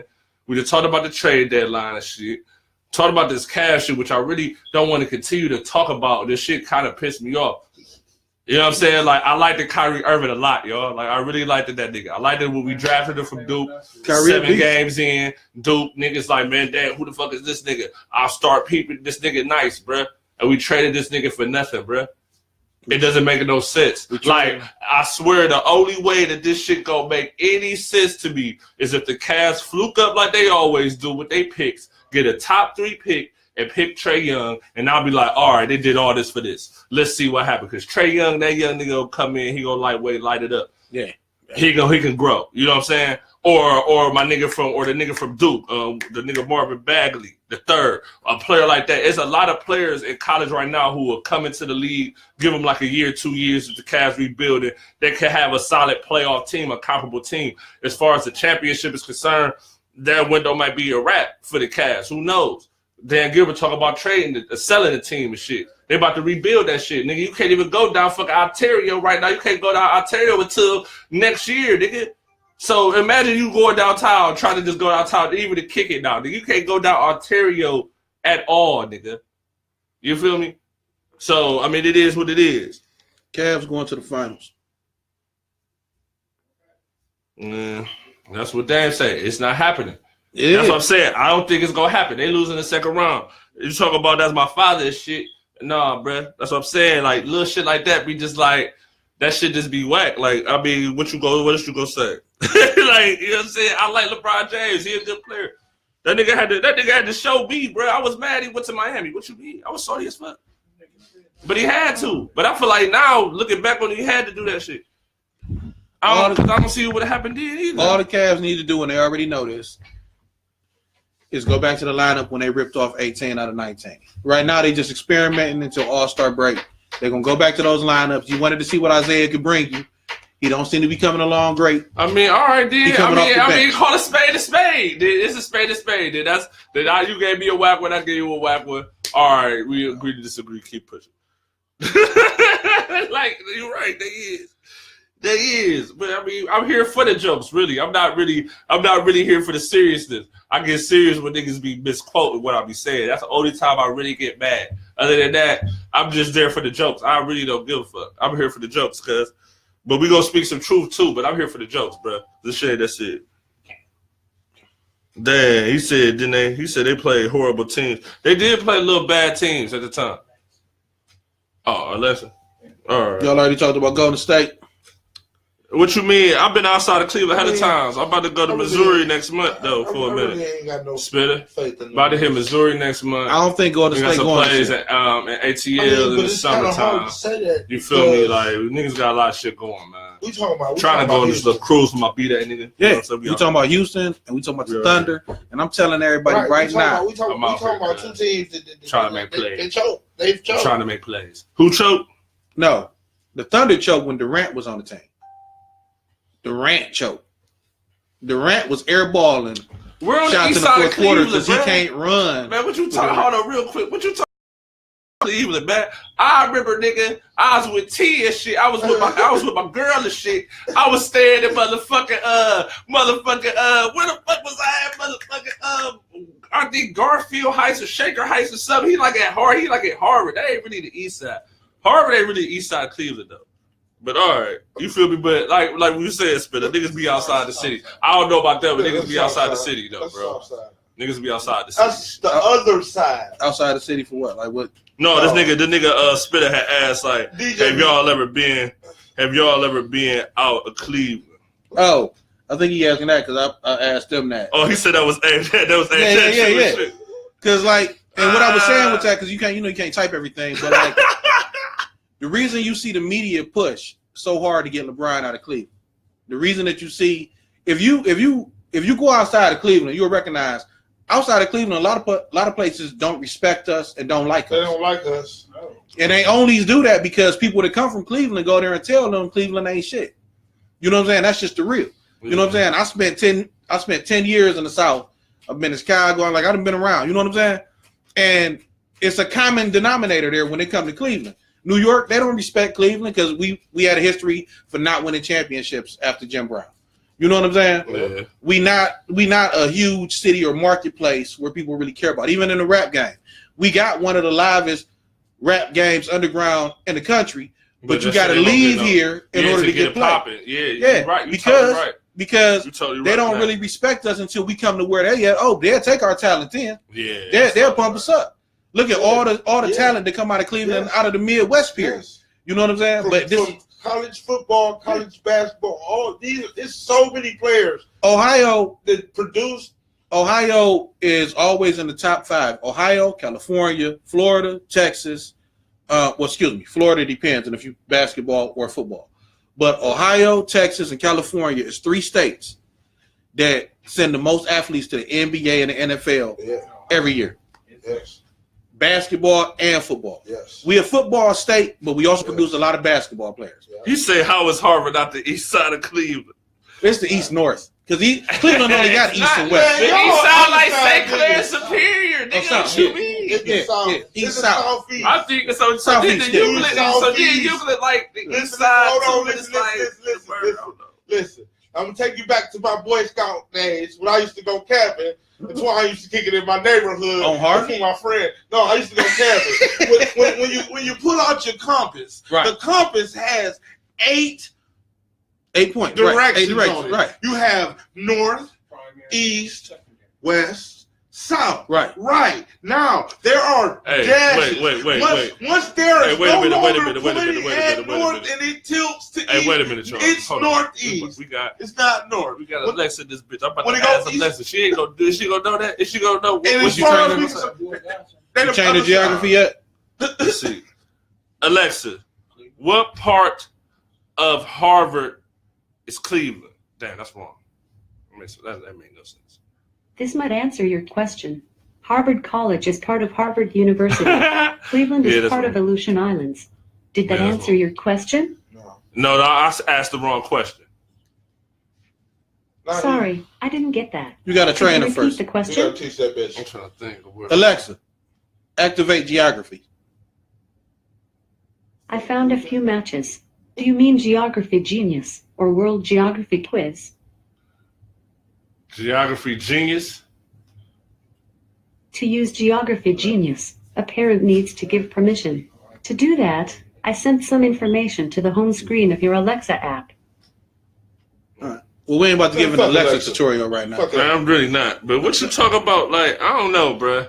Like, Man, I'm on don't like get caught up in that shit. other side of town shit. I really don't be on that shit. I be on the clear or I be out of here. Like, you feel me? Like, that's a fact. Man, listen. If I ain't on the clear, I'm out of here. Like, out of Ohio. If you feel as a I Cleveland might get bias, accurate up. I'm a Cleveland nigga. No Might matter hit where Columbus I go, up, man. I'm still Chicks gonna be in there. a Cleveland nigga. You I writing go soul to- plays, man. I We got go the to soul Texas play tape coming soon, in man. Atlanta, Feel in me? Alabama, We giving in Mississippi, out but I little still samples been of a the soul Cleveland playing shit with the niggas. CDs. So July 16th. to all you suburban niggas who Real feel some type of bias because you live in the Talking suburbs, about- but when you leave outside of Ohio, they still say wherever you at. Oh, you live in Cleveland. You live in Bedford. Where's Bedford? It's off. Oh, you live in Cleveland. Oh, I know, man, because niggas be Ashland? playing. I don't know. Hold on, real talk. Oh, Niggas be you playing live on in that Cleveland. studio shit, Tom. Right. You You feel live me? in- That's why niggas in trying to Mansfield, lock a nigga up. You either bruh. live in But fuck that, Cleveland I'm on or something you right live now, man. I gotta in vibe this shit. Columbus. You I feel ain't what I'm on that saying, shit, Dang? nigga. I need mine. The city of Mansfield. When you get out of Ohio, the city of I Mansfield need either mine, lives nigga. in Cleveland playing, or they nigga, live I in need all Columbus. of it, It's nigga. halfway. But Facts. when you get out of Ohio, where's Super Mansfield facts, at? nigga. Shit. We like, oh, you live in Cleveland. Well, yeah, Man, you tell always niggas, man, put me, man, whatever You give me the always- cost, man, whatever Yeah, it is, you always- 25, 35. you I always already- related to the biggest city. Holla at me, man. because- Plug You know what I'm me saying? in, bruh. We ready, man. Me and my nigga Stone, nigga, we ready out here, nigga, for real, nigga. Yeah, Yeah. like Facts. for real. I'm sure everybody been to Atlanta one time. Yeah. Yeah, my nigga in Atlanta right Atlanta, now, man. Power for real. plant. If Atlanta, because the way Atlanta district they sell, I know we kind of getting off sports and shit, but if the way the Atlanta district they sell, Akron will be considered Cleveland in Atlanta because Yeah. anything within 45 minutes Yeah. of Atlanta City is It's Atlanta. and it's You either not all inside the Atlanta. perimeter or outside the perimeter. Right. Now, when you get to Atlanta, if you ain't living inside the perimeter, they don't really consider you being in Atlanta Right. when you there. But outside of it, you know what I'm saying? You in Atlanta. Like Atlanta. I lived in All this Decatur. Atlanta. I lived in motherfucking Lithonia. I lived in Sandy Springs. You know what I'm saying? And the thing is that when I was in Decatur, even though that's outside of Atlanta, still in the That's perimeter, Atlanta, bro. you still not considered living in Atlanta. That's not Atlanta City. To people that live in Atlanta, to us, Nigga, that's Atlanta. You know what I'm saying? That's Atlanta, bro. Nah. When you get there, you ain't in Atlanta. I know. You in I Decatur. know. Decatur, it's like living in Akron. Right. It's a whole different little. It's a pocket. Yeah. So, but back to the sports topic. Boston ain't going to the finals either. I'm telling y'all right now. So who was gonna be? It's gonna be the Cavs. It's going to be the Cavs coming out the East, man. Mhm. Look, only thing that's stopping the Cavs from winning games is two things. One is that they playing around with the lineups. They trying to force Isaiah Thomas to be the point guard that we don't have no more, which is not going to work. It's fucking up the chemistry of the team. So he's going to either get the bench. If he don't get traded by tomorrow, you get in the bench. Two, all the other teams you're talking about, Boston, talented, young, run up and down the floor. The playoffs slow down and you really get to match up. It's all about adjustments. Boston not deep enough to know how the adjustments to really beat a lot of teams. That's why Toronto whooped on their ass last night. You know what I'm saying? Yeah. And Boston is full of young players. Young players, rookies, and second-year players hit a wall. And do young shit. They hit a wall. Normally, if they make it to the playoffs, it's around the first round. It's shot. You know what I'm saying? They looking around like, damn, I ain't never did this before. And we ain't talking about like in football. In football, it can happen because it's one game. But in a series, the best team always wins. See, it's the difference. The basketball is a series. In the football, that initial shock you got wears off once you get hit. Mm-hmm. So this is the time to stand up. You can make adjustments in basketball and in baseball, in a series, or even in hockey. You can go out and see what you did wrong in game one and who was productive. You see what your problem was. And make that adjustment. You see, he wasn't good all year, but they somehow can't stop him. So let me go ahead and feed it to him so they can find out to stop him. This is the whole thing about what y'all saying to me, right? And I'm a Cavs fan through and through. But I see the writing on the wall, the shit. I seen this movie before. Like I said earlier, before Dan Dirty came shit. I seen this story before, bruh. So how are they going to fix the defense when it comes down to the rim protecting? When they won the championship, they had some type of rim protection. They have no type of rim protection whatsoever. They can't stay in front of nobody, right? LeBron James is really trying to conserve himself for the playoffs. It's evident. He's not resting no fucking games. He's not sitting out no games. Normally, he'd have sat out at least about 5 games by now. Yeah. He ain't sit on that one game, bro. He's trying to just wing this shit, man. And we don't have – it's not another player on the team that you can just sit back and say, all right, man, I need 15 to 20 points. It's not a player on that team that even has the confidence in themselves to be like, all right, I could give this team 15 to 20 a night. JR got the confidence? No, we really don't. We do have players who do that. D Rose, that's another thing that's in the locker room. D Rose kind of mad because why you starting Isaiah over me when I was giving you 18 points coming in? Dwayne Wade, he went to the bench for J.R. Smith, but Dwayne Wade is still productive giving you 20 points. And they know what to do when it's time to do it. You got to think, we got MVPs, but our team is older. The thing to save the Celtics, they got a hell of a coach. Brad Stevens is the best coach in the Eastern Conference. You can't tell me that he's not. Brad Stevens Casey up there too, though. Look, Brad Stevens. Dwayne Casey up there too. Who? Toronto. Dwayne Casey from Toronto and shit. Nah, man. Brad Stevens. When players leave Brad Stevens, they look like bums. That let you know that's his system and he is coaching them. They look like bums. Look at what Kyrie looked like before he got to Brad Stevens. He was a straight scoring machine. Now he assisting. He score. You know, he do a lot of stuff now because that's Brad Stevens. See, this the whole thing about the Kyrie thing. As far as the defense, okay, he been playing better defense with Boston. But let me get this straight. Kyrie Irving never had consistent games of 6+, 7+, 8+ assists last year, the year before last. But we're not talking about this first year. Let's think about his rookie year until LeBron came back. Until LeBron came back, it's like this. All right, you got Kyrie Irving, and then I'm out here. Then my 2 guard is fucking Jarrett Jack. So and what? Motherfucking Deion Waiters. No. So look. And Deion Waiters stepped his game up similar to a Victor Oladipo. Victor Oladipo really wouldn't. No, but it's all about the coaching. Yeah, but Kyrie Irving went through 2 coaches in Cleveland. Yeah. And could not produce nothing because he was all about, I'm about to score. He didn't grow up and really learn how to play the game until LeBron came and said, look, man, because LeBron was going to hand the keys over to Kyrie. Kyrie said, look, I'm not hanging my future up on you. You know what I'm saying? You won't commit. I already committed to the Cavs for such and such years. You won't commit. I'm not about to sit around and play games with you because they do give the team, they do the same thing that Jordan got, same thing that Magic get. The star player always gets the choice of who he wants to play with him. They always trying to please him. People talk about Jordan ain't played with a super team. Nigga, Jordan went and got Rodman, who was already a champion and who was already good. Jordan went and got Ron Harper. They came to Jordan and said, who do you want to play with you in order to win? Jordan got motherfucking, before Phil Jackson became coach, he got Doug Collins fired. Jordan was running the Bulls. The same way that people say LeBron run the Bulls. Jordan, when you look back at Jordan's team, Jordan played with like 5 Hall of Famers. Steve Kerr, Ron Harper, Rodman, we already named him. Parrish Smith was already a Hall of Famer before Jordan got there. Curry how to dribble. You know what I'm saying? But he ain't caught Curry. been crossing niggas since Davidson. I just Stop seen the it. video not too long ago. Man, he been crossing niggas since Davidson, bro. What are you talking about? Yeah, but No, I seen Curry the handles video it get better. I don't know if Jordan taught him. I mean, you say you saw the video? But I You seen said the video Kerr with- taught. with Kerr and Oh, Kerr, yeah. Kerr. Oh, yeah, Kerr did. Kerr and Kerr. Kerr did. Dribbling. The one thing with Kerr, can dribble and Yeah. cross with 2 balls Yeah. at one time. I mean, people try and downplay Kerr and Robin, but you got to think about this. Kerr left the Bulls and got 2 more championships with the Spurs. You said Kerr Hall of Famer, question mark. Ron Harper, a Hall of Famer. I think he kind of ain't he? And he like a Hall of Famer. Ron Harper got 5 rings, dog. He's in the Hall of Fame. Yeah. Ain't he? Ron Harper's in the Hall of Fame. He was one of our players too. Scottie Pippen. When Jordan left the Bulls, Scottie Pippen still took them niggas to the conference finals and in the second round of the playoffs. The Trailblazers had a few niggas. And he took if it wasn't for Kobe and Shaq, Scottie Pippen would have took the Trailblazers to the finals and probably won. But you was in Shaq. That's why I'm talking about LeBron. You can say whatever you want.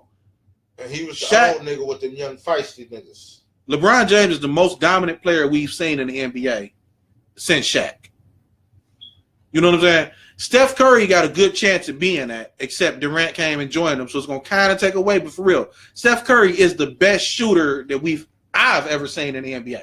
Yeah. Better than Reggie Miller, better than Ray Allen, better than Larry Bird. I mean, name them. Name them. Yeah, and niggas thought Ray Allen was the pinnacle. Yeah. But Ray Allen is the motherfucking still. He is OG. Man, I would have to say, Ray Allen is the truth. What you mean? Ray Allen hit you with the step back jumper. Go straight to the right. In the process of growth. What? But Curry pulling up from Understand what you're saying in the process of growth, but if you're looking at the reality of shooting Reggie Miller play right now, if Reggie Miller played right now, he would be one of the top players. I mean, he's still. This is my thing. Great players are going to be great no matter what era you put them in. yeah, but You got a few squeaky ones who, like Shaq, I don't think could play in today's league. Hold on, let me ask one question. Hey, Alexa, is Ron Harper a Hall of Famer? Alexa, is Ron Harper in the Basketball Hall of Fame? This might answer your question. The Basketball Hall of Fame is located in Springfield, Massachusetts. No, you ain't teach your sports yet. you ain't learned this bitch. I ain't trying to really he said y'all killing me trying to discredit Jordan. Nobody. To make It's the not a king look discredit good. to say Mike that he the played greatest with talent. ever. He is kind of the greatest ever. Look. Jordan See, is the greatest, bro. Jordan, But Jordan is though. But he is though. I ain't on that. But he is though. LeBron is LeBron. LeBron is LeBron. I don't really even think. Come on, man. Like real talk. Like let's put it like this, man. And this is some real shit. But let's put it like this, right? Kobe and Shaq. We'll talk about Kobe and Shaq, right? Kobe and Shaq dynamic once they broke up, right? Mm-hmm. And we're just gonna talk about Kobe. I ain't gonna really speak on Shaq going to Miami and that. We're gonna speak on what Kobe did, right? Okay. Kobe came out. Kobe said, "I wanted to trade." The Lakers said, "You know what? No, man. You're a better player than that, man. We're gonna keep you. Whatever Shaq gonna do, whatever. You're younger. We're gonna work it out, right?" So he works it out. He goes in. Then he puts everything on the floor. He 81, 61. He kept losing the first round. He got Smush Parker on his team. Scrub ass niggas. You see what I'm saying? They make a play. Next thing you know, Kobe Bryant is back to being Kobe Bryant that he was with Shaq. And it's with Paul Gasol and Andrew Bynum, who are they're good players at the time, but then it's like, if you want to look at them totality of their careers, are you gonna put Paul Gasol as a Hall of Famer? Is Andrew Bynum a Hall of Famer? No. Is Lamar Odom a Hall of Famer? Paul Gasol is a Hall of Famer. Is Lamar Odom a Hall of Famer though? But Lamar Odom was definitely important. So that's what I'm saying. LeBron James, in a sense, LeBron James is too many times, and I love this nigga. I fucks with LeBron. It's too many times I've seen this nigga, and it's like I don't understand why he loses certain games or why he plays passive in certain instances when at the end of the day, anybody can see, my nigga, you have to do this. Just like when he was in high school. It's on you, LeBron. These niggas is not as good as LeBron James. They weren't as good as him when he was 18. He got to start taking over these games. I just do not understand. I do not. No, look. I can't understand it. If he doesn't take over, then the motherfucking organization needs to put more players around him that are consistent on a consistent basis. See, Jordan had consistent pieces, but he still was the greatest because he pulled moves. He pulled his team out of holes. He did things that you never seen before. So that's why he's the greatest. LeBron James has done the same. Yeah, but when it comes down to it, when I really want him to take the game by the neck, he says, okay, Kyle Korver, you're wide open in the corner. I've been shitting on Kevin Durant this whole game 3, but you're right here on the corner. And if you hit this 3, it's going to be LeBron James. They're going to praise LeBron. If he miss it, they're going to shit on him. And it's too many times where they shit on him because he makes that decision instead of just going to the rack, going to the foul line, stepping up like a Jordan would have done, or a Kobe Bryant would have done, or a Magic Johnson would have done, bro. I want to see that from LeBron too. The reason LeBron is not doing that is because the fans like DJ, who just no matter what he do, don't make him look like he is not good. So this the whole thing. So he's talking about superstars. LeBron, only superstar LeBron James played with D Wade, Chris Bosh, Kyrie, and Kevin Love. Kevin Love a superstar. Kevin Love is a superstar. Yeah. Okay, Kevin Love a superstar. That's why they trying to get him out of Cleveland so bad since he got here. Look. LeBron James, DJ don't want to get this man no superstar. It's a lot of people. It's a lot of people, not just DJ. It's a whole lot of people who ain't gonna give LeBron no credit at all. No matter what he did something. He did his equipment. One thing that you can put him to that you can put him on the pedestal with Michael Jordan. He gave a city that ain't never had one. No, Jordan did that too. Right. That's the so that right there give him greatness. That right there. That's the one thing. LeBron, if he would have stayed here, he would have had probably like 3 by now in the same team. Because he wouldn't have had to have a super team. Look, he wouldn't have had to face all these 3-4 niggas on the team. LeBron James, the difference between LeBron James and Jordan, even though people skip Shaq and they skip Kobe when we talk about the greatest, we go straight from Jordan to LeBron. Yeah, it's a reason for that. It's a reason for that. LeBron James, Michael Jordan came out of college with low expectations and became the best player we had ever seen. Michael Jordan was a small man. He's a guard in a big man's game. And you never seen a guard dominate the game the way you seen Jordan. Although he had a lot of help, Jordan is also known because he sank a lot of buzzer beaters. He hit a lot of game-winning shots. It's not that Jordan never can. Jordan didn't control the tempo of the game because that wasn't his style. Jordan was a scorer. That's why he played 2 guard. I'm gonna keep up with y'all. So I'm gonna be aggressive. If you put, but when you look at, I'm gonna put up. But this is the thing, though. Jordan was able to. He was at perfect time. And the reason Jordan was at perfect time because Jordan never really had to face the repercussions for being great. When Jordan came in the league and took the league by storm, it was new shit. Nobody was hip to it yet. It wasn't until Jordan later years and after years, they said, you know what? Well, if they got 1 great player, I'm going to get 2. You know what I'm saying? Yeah. Off the top. Not I'm going to find 2 great players. Back then when Jordan played, the GM put the game together. Damn, hey man, but I mean he was third in the draft though. How that's low expectations third in the draft though? I'm talking about Michael Jordan, low expectations. What I'm saying though, when Jordan came out, nobody said he's the next Magic Johnson. Like that. Nobody said he's the next Bill Russell. Nobody said Jordan was getting 6 rings. That's why he ain't get picked 1. Olajuwon got picked number 1 because it was a big man game. Jordan was like Curry. Nobody expected Curry to do what he's doing right now. There's promise. But you don't expect that to happen until you see it happen. When LeBron was in fucking high school on Sports Illustrated because we had already seen what Jordan did. And they said, you know what? This is talent we know we can do. Marketing is different now. This little boy. Now look. It wasn't no who's the next guard. Jordan was the creation of the man game that exists right now. The only basketball shoe you was rocking prior to Jordan was a Chuck Taylor.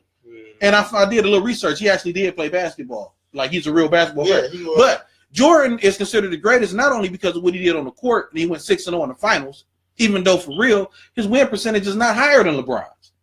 LeBron has been to the finals more than Jordan because it takes more wins to get there. He has a higher percentage to go. Jordan played 15 years. He only went to the finals 6 times. So do the math. LeBron then played 15 years. He's been to the finals 8 times. What we've done now, though, is because it's all about the world championship, we done forgot that you got to be a champion to even play in the championship game. You don't just get to play in the championship game because you who you are. You got to be a champion. You got to beat all your competition in order to get there. You know what I'm saying? So back to what I was saying about Jordan.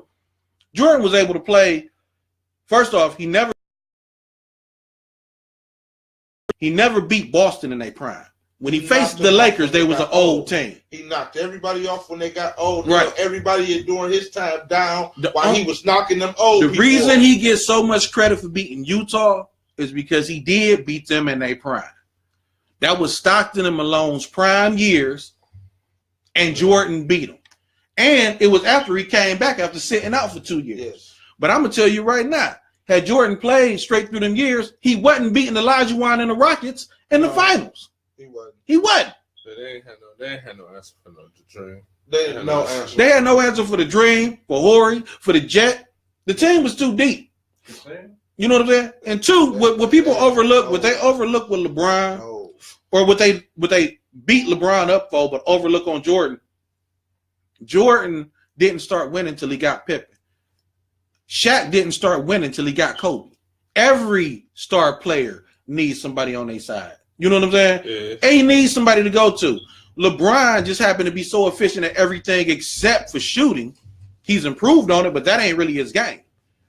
When LeBron came in the league, what are we talking about? What a great scorer he was. They were talking about court vision, the passes he was making. His game is more like Magic than it is like Jordan. Rebounds he was getting. He do everything. Those shots he was. And he's scoring. He's a more efficient scorer, but he just not.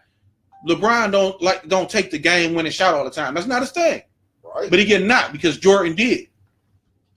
You know what I'm saying? Jordan was a scoring machine, man. But Jordan never played the level of competition that LeBron played.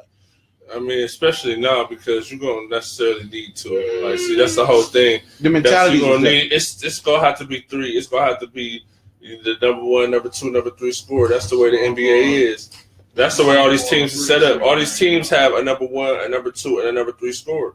All these teams do, from the Golden States to the OKCs to the Torontos, but let's think about shit like that. See, when you really boil down to it, because like you said, you know what I'm saying, like 30, 40 minutes ago, LeBron changed the complexity of the league by joining Miami, right? Because he was a free agent. But see, this is the big but though, right? Who won? I'm trying to think. 07, that's when the Cavs got swept by the Spurs, right? Cavs got swept by the Spurs.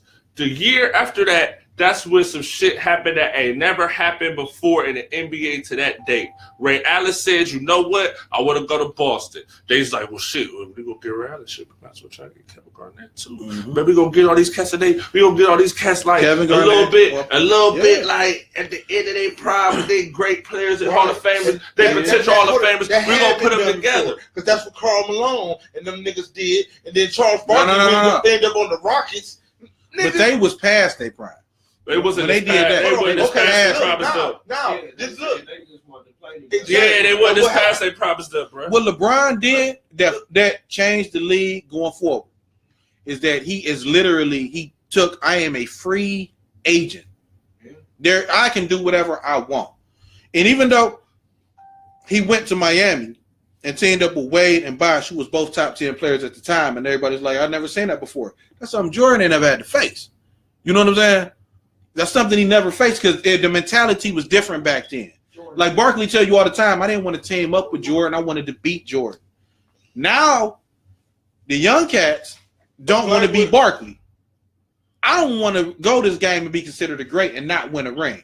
So I'm going to do whatever it is it takes to beat whoever it is I need to beat in order to get a ring, which is why KD joined with Golden State. KD could have went to Spurs. He could have stayed in the Thunder. He could have went to Boston. He could have went anywhere he wanted. That's kind of like the shit that I kind of just want to just put out there. Be honest with you, that Boston team, you would say it was old, right? Just like this Cavs team was old. That Boston team had better, consistent players. They played better defense.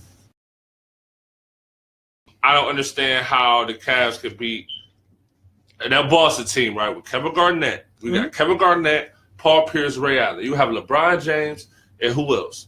In that series we lost, we had fucking Mo Williams and Delonte West are 1 and 2 guard. Mo Williams and Delonte West. Well, Mo Williams was bringing Chip home too. But we would score 20 points in the first half of Game 6 and score a single point after. And he got a ring though. But that got us to Game 7. That's what I'm saying. When that series that goes 7 did it. I'm talking about what LeBron left the year before he left. 08 year. That's 08 or 2010. 2010. When LeBron left was 08 year. 2010. He left in 2010. They lost to Boston. Yeah. In the second 2010, round. right. They lost to Boston. They was a so. Oh, you talking about on the Cavs squad? Yes. Well, see, the Cavs back then had never been champions before, and there is some truth to what people say. If you don't know that culture, if you ain't live that life, you don't know what to do. But they ain't had no consistent players all year. They went to the motherfucking finals, but they had motherfucking Eric Snow. Because they never won a shit before. They never even been to the finals. The last time they had a chance to even go into the finals, fucking Ryan Harper, Craig Eatlow, Mark Price, Brad Daugherty was playing. Yeah. You know what I'm saying? And Jordan hit the miracle, hit the shots. Because truthfully, that year on paper and through the season, the Cavs was a better team. Yes, the Cavs was supposed to win the ship that year. That's what started Jordan. Just like Elway. You know what I'm saying? When Elway beat the Browns, the Browns was the better team. We was smashing motherfuckers 56-3. But that's what makes you great, when you beat great competition. Right. LeBron has beat the competition that Jordan never had to face. Yeah, Jordan 6-0 in the finals. But shit, like I posted, Robert Horry 7-0 in the finals. Star or not, it's a reason that everywhere he went, it was success. He's good at what he do. You know what I'm saying? It's all about a team. Rodman got? Rodman, he got 6. I gotta check, but I think he got like 5. Wait, he might have 7. No, he got 5. Because I think when I look down the list, I think he was at 5. He got 3 with the Bulls, 2 with Detroit. 2 with Detroit, 3 with the Bulls. Yeah. He ain't getting none with the Spurs. He played with them, but he ain't winning no ships with them. Ooh. Yeah. Okay. Ryan Harper, who was washed up when he went to the Bulls, according to some people. No, he was just on a team that didn't. He was with an organization that didn't know what it took. I rate Grant Hill as the best injury comeback. Ron Harper had to be number 2. Because neither one of them was as good as they was before they got hurt. Are you saying for that era? Yeah. Harper got injured and then went to Chicago. He was out for a couple of years. If I had to say the best, if you talking about that era, well, maybe. But if you talking about all news, Lou Williams just signed a 3-year deal to stay with the Clippers. So yeah, they were talking about that last night. The Lou Williams and Cavs shit did. Well, look, the Cavs ain't making. First off, LeBron, you got to be what you're gonna be, and if LeBron is at the end of his reign, you didn't gave the league like 10 years of greatness. You know what I'm saying? Yeah. At a high level, and with the right players like Kobe. The reason Kobe wanted to leave, one, was because motherfucking Shaq was there and he ain't want to be in his limelight. But Kobe was gonna leave again when he thought they wasn't bringing him no help. Yeah. You know what I'm saying? Because you know what? But one player can't beat everybody. But what he do? When they brought him some help? No, what he do to make the Spurs? He said I was gonna leave. LeBron beat the Spurs too. That's another great team that he beat. You hear me? He showed that. It is what it is about OKC. You see the way I'm playing? You see what these numbers I'm throwing up? Kevin Durant. Y'all don't give me some help. James Harden. Look at these numbers I'm throwing up. We live, so we gotta have like one conversation at once. My bad, because the cat. I just seen the shit real quick. Yeah, the Spurs. You said what? A nigga asked what great team has LeBron beat? The Spurs. The Spurs with the Spurs at the end. I don't know. OKC, I don't know what you gonna say about OKC. So I'm not gonna say OKC wasn't a great team. I wouldn't consider them a great team if you're looking at as far as dynasties. Like LeBron faces dynasties. Like Jordan, it would be like Jordan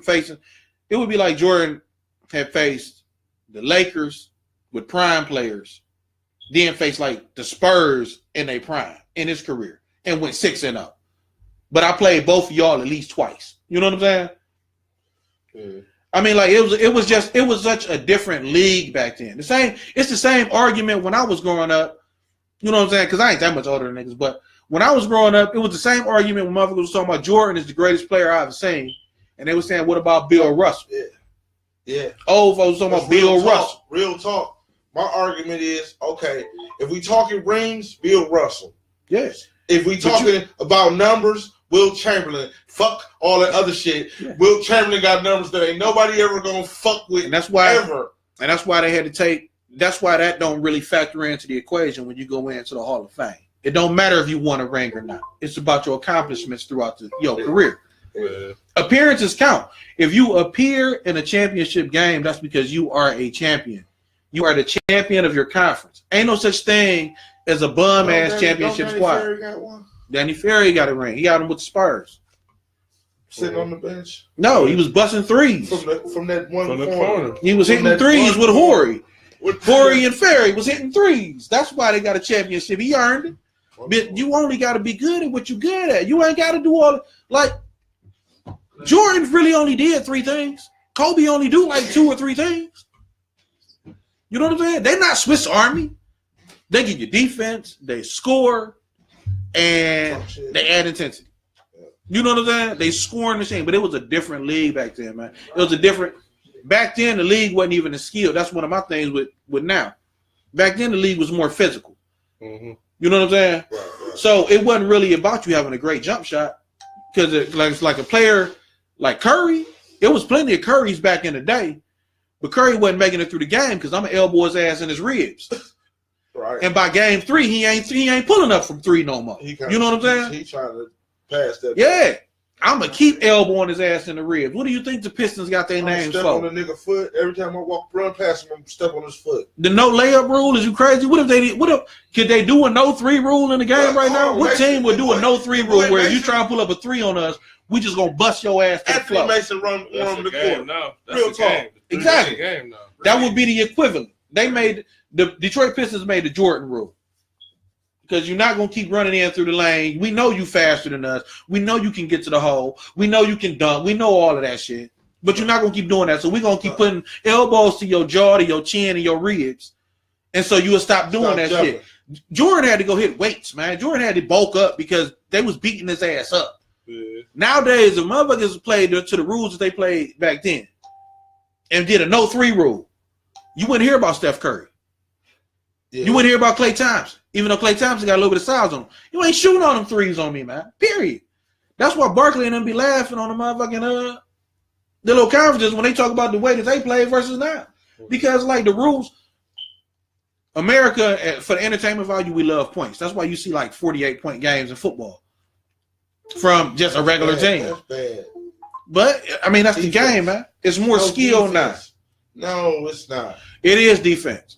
It is defense, but it's more of an offensive. Offense always sells tickets, sells seats. Defense wins championships. Right. So you know why not? Fuck off. Because watching defensive games are boring. When the Spurs and the Detroit Pistons was in the finals, those were some of the lowest rated NBA finals that they ever had, simply because they was 2 defensive squads at the time. Yeah. Wasn't a lot of action. Yeah. You know what I'm saying? Ain't a lot of dunks and alley-oops going on with them boys. Spurs still play like that. We run it down, we setting the play. That's why it ain't no business-wise now, the Spurs is cool to be in the finals because people used to seeing them, they got a bigger gap. The more championships you win, the more people recognize you were winning, the more fans you're gonna get. That's just how I roll. Mm-hmm. You know what I'm saying? Yeah. But the Spurs at first, when they was going to championships, the NBA hated that shit. They hated that shit, man. They was losing so much money. Because the niggas was running plays? No, because there wasn't nobody trying to watch. Check your history. Look at it. Them ratings were so down. The NBA hated that shit because they losing money. If you a Lakers fan, you ain't watching. If you a Boston fan, you really ain't watching. Niggas comment like a motherfucker on this shit. I can't even keep up, y'all niggas. Yeah. It's 212. Yeah. Sorry, y'all done got me. I love to talk sports in my free time.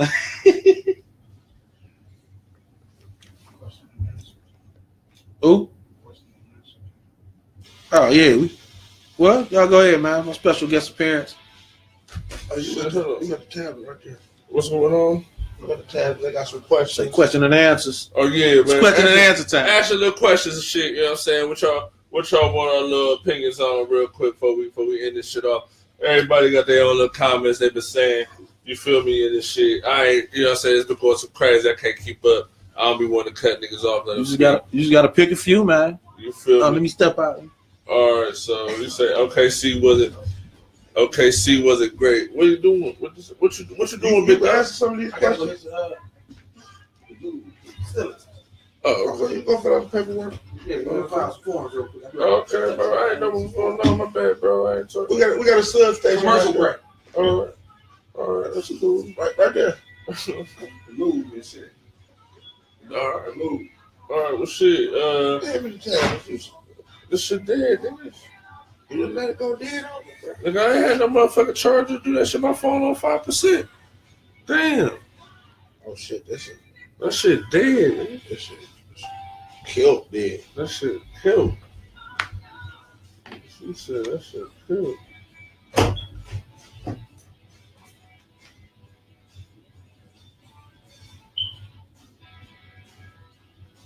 If Bron's so much better than MJ, why MJ's finals higher rated than LeBron's?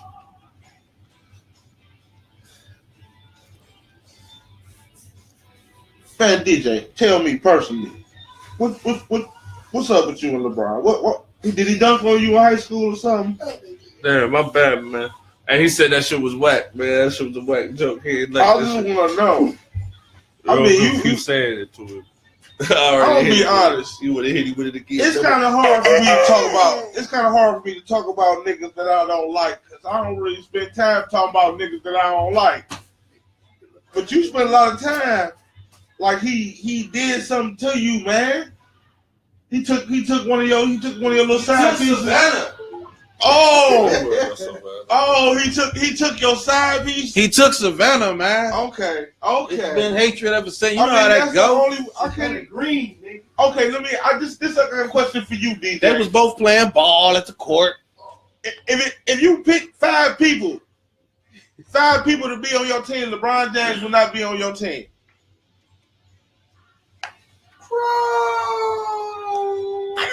You say this is sports talk. You say ask the guy in the back. What you want me to ask him? What you want me to ask him? What you want me to ask my nigga, man? What you want my nigga to answer for your tone, man? He answered all questions too. The producer answered all questions too on this bitch. Here. All time. I don't know. I mean, why shit rated higher? I guess NBA people watch that shit more now, I guess, or back then. I don't know. Why it was rated higher, like as far as like, you know what I'm saying? Man, more people watching. Why is the NBA? No, why is MJ's finals watched more than LeBron's finals if he's better than LeBron? Because niggas ain't had shit to do, nigga. That shit came on regular TV and that the same reason Tupac sold more records than T.I. Because at the time it was something new. Jordan was something to see. Now, Brian, I'm gonna tell you this, because we so much more into marketing, because we so much more in actually seeing these players off the court. You know what I'm saying?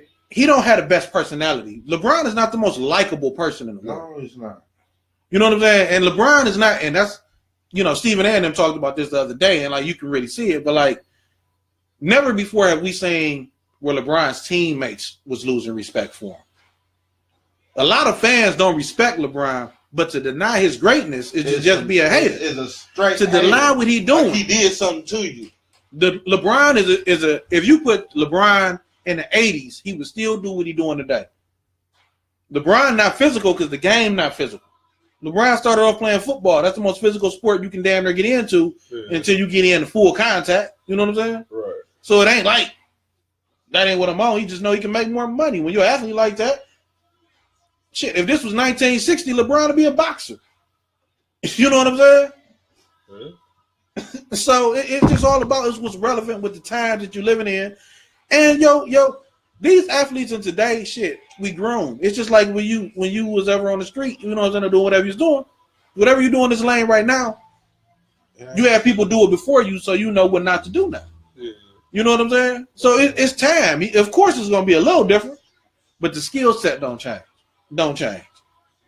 Yeah. And I got to check LeBron's TV stats for us, MJ and LeBron, because I could have swore one of them finals he was in was rated like the highest rated final ever to watch. I think it was the Spurs and LeBron too. Yeah. That rematch. Where they got? You When they the got first one? Where they got smacked? I think it was one where they got smacked. I think because people wanted to see what Tim Duncan and the Spurs. You remember Tim Duncan? Underrated as fuck. Like, Yes, the Spurs he is my squad on the West. That's who I Real ride with. talk. But Tim Duncan is for real the best power forward you ever seen. Now, for y'all who feel like I'm a diehard LeBron James fan because I root for the man, my bid is Tim Duncan. If anybody get it after Michael Jordan, it need to be Tim Duncan. He started in the playoffs and left in the playoffs. He went 6 times and he walked away with 5. He beat all the old niggas, and this new nigga trying to get one, I'm going to kick this nigga in the ass too. Twice. You got to remember one thing. You know, I'm going ahead about my business because y'all little young niggas wild. Yeah. Y'all little young niggas wild. A lot of people say that Golden State didn't really do what they did until Kirk got there because he taught them a better way to play. That's bullshit. Tim Duncan retired. That's why motherfucking Golden State took off like they did. There was a time for somebody new to step in the plate. Tim Duncan retired, bro. Tim Duncan ran the West. He beat Shaq, Kobe, LeBron. Yeah. Who else you want to go to? He held Dirk down for a long time. He beat Ewing. Right. He beat Starks. Right. He beat Larry Johnson because that was all on the Knicks. He beat them. He beat Jason Kidd. Sean Kemp and them. He beat Sean Kemp, but he had to do that to get there. Right. Like, who didn't Tim Duncan beat? LeBron got off and got one on him. You know what I'm saying? Because I can hang with you, Tim, because we got a similar game. I'm just a little bit more explosive. I dunk and do shit. You know what I'm saying? Yeah. You know what I'm saying? Duncan too, though. Yeah, but he a big man, so he ain't coming from the foul line. Yeah. He gonna dunk if Tim Duncan get a 2-step. If it's the right shot. If it's the right shot. Yeah, if you DM me up, I'm gonna turn the same way and I'm gonna shoot the same shot. No matter what you do, I'm still gonna shoot the same shot. What be killing me though is like motherfuckers be talking about LeBron lost to the Mavericks like Dirk Nowitzki ain't one of the best players you ever seen in the league. He was one of the best shooting big men ever. Look, when LeBron just joined his 30K club, it was only 7 players, and Dirk was one of them. Yeah. So, like, don't discredit Dirk.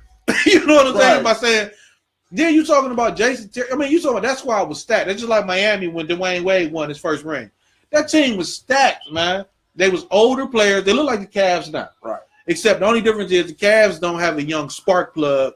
Our young spark plug is Jeff Green. I mean, they don't. But see, that's the whole. We don't have like no rookie. But see, that's the whole thing. If this was last year, then I'll make a point. But that's not the Cavs now. They don't have 2 dominant players. Shaq was still a dominant player. Oh, they? Well, Shaq was still a dominant player. D Wade came out of nowhere. He still was a good player for Marquette, but he came out of nowhere. You see what I'm saying? Who's that? Who's the second player? The second player got a hand injury. He out to fucking March. D Wade, K Love and shit. Love, he'll be back in time for the finals. And Rose, man. Look, then you got to remember Tristan Thompson. I know everybody say he overpaid, but when Tristan Thompson wanted to play, he was dogging everybody. I mean, maybe the injury took something out of him. It do. You know what I'm saying? Kardashian took a little something out of him. And Kardashian, she probably give him one every day before you get ready to leave. Oh, she can't do that. Sapping his strength. She can't be doing You that. see what happened to Tyson? You said doing what? We're talking about the Tristan doing what? Man, she making him squeeze one out, man, before he leaves. She was probably nigga, squeeze. You supposed to take that to work with you, nigga. Yeah. Look, Mike Tyson will be abstinent for like 2 weeks before a fight. Wouldn't do nothing but train. As soon as Customato died and he got sloppy, he started getting trimmed the night before, and then Buster Douglas knocked his ass out. But see, like the cat's just saying, like the cat's saying in the joint and shit. My nigga Tone Anderson saying in the joint. I kind of feel the same way he feel though for real, because let's just be real here. Feel me? My nigga quit. I don't know what he did as far as that last season with the Cavs. Niggas want to say quit. In the words of Dan Gilbert, He spit in the city's face. He's less than a man. In the words of Dan Gilbert, that nigga is not letting that go. If I was LeBron James, I wouldn't let it go. But anyway, LeBron is LeBron.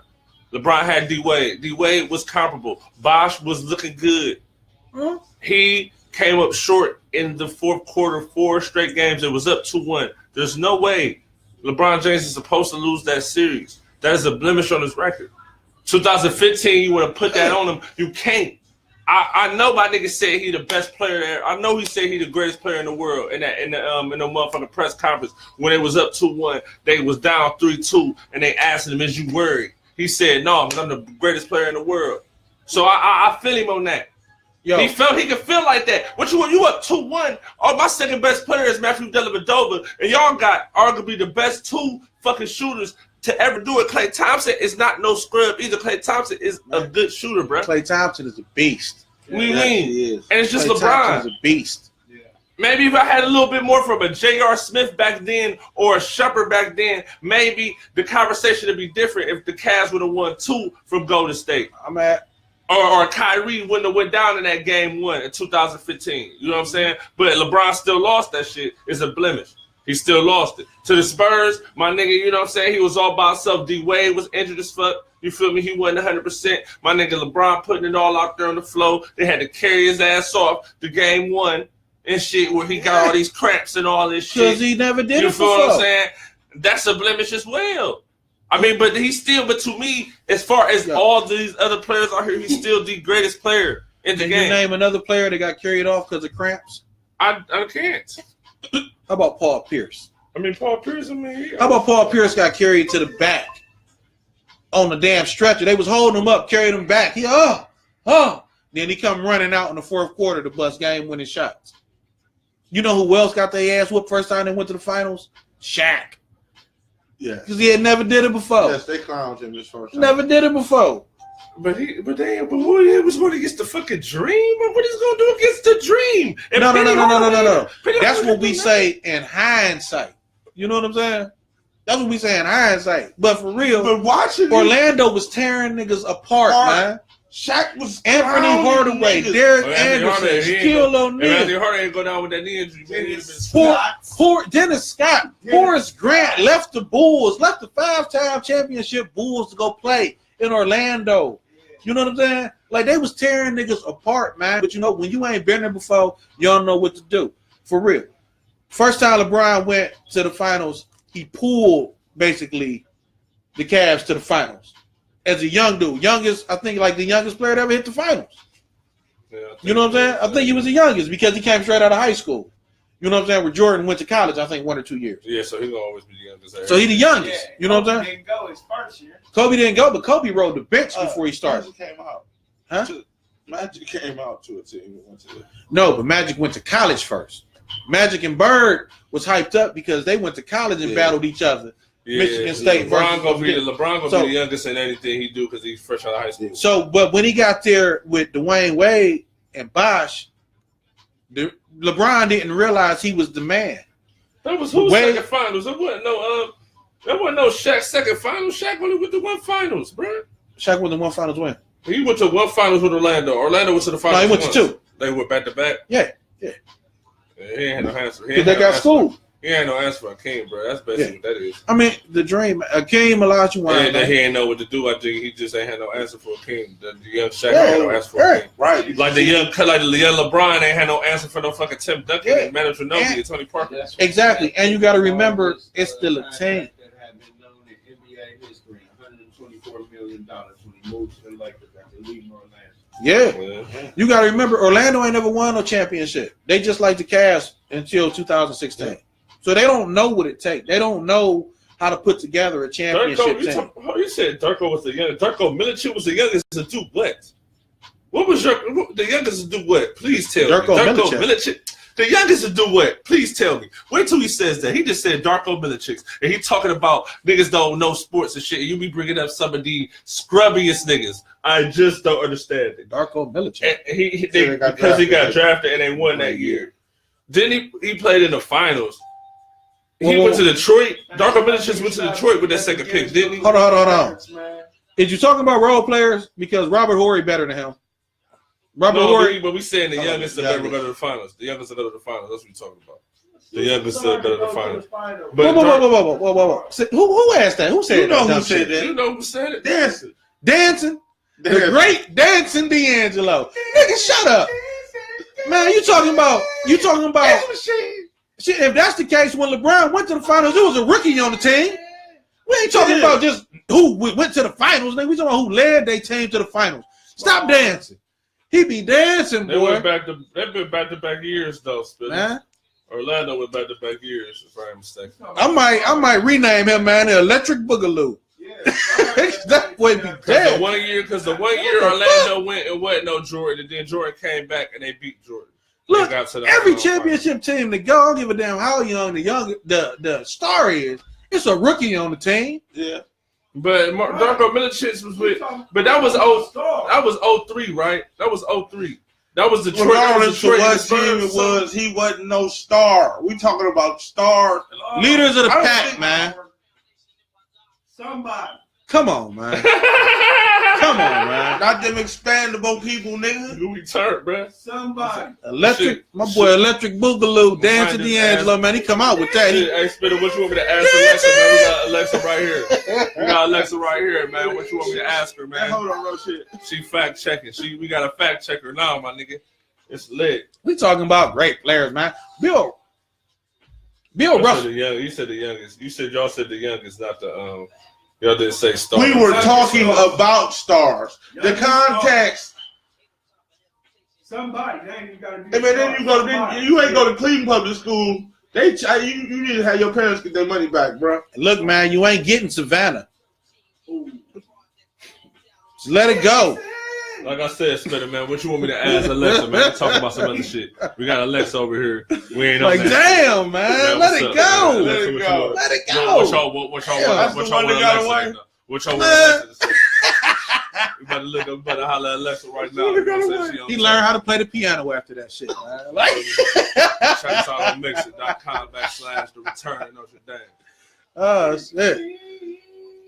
Like, why you wearing a white scarf, brother?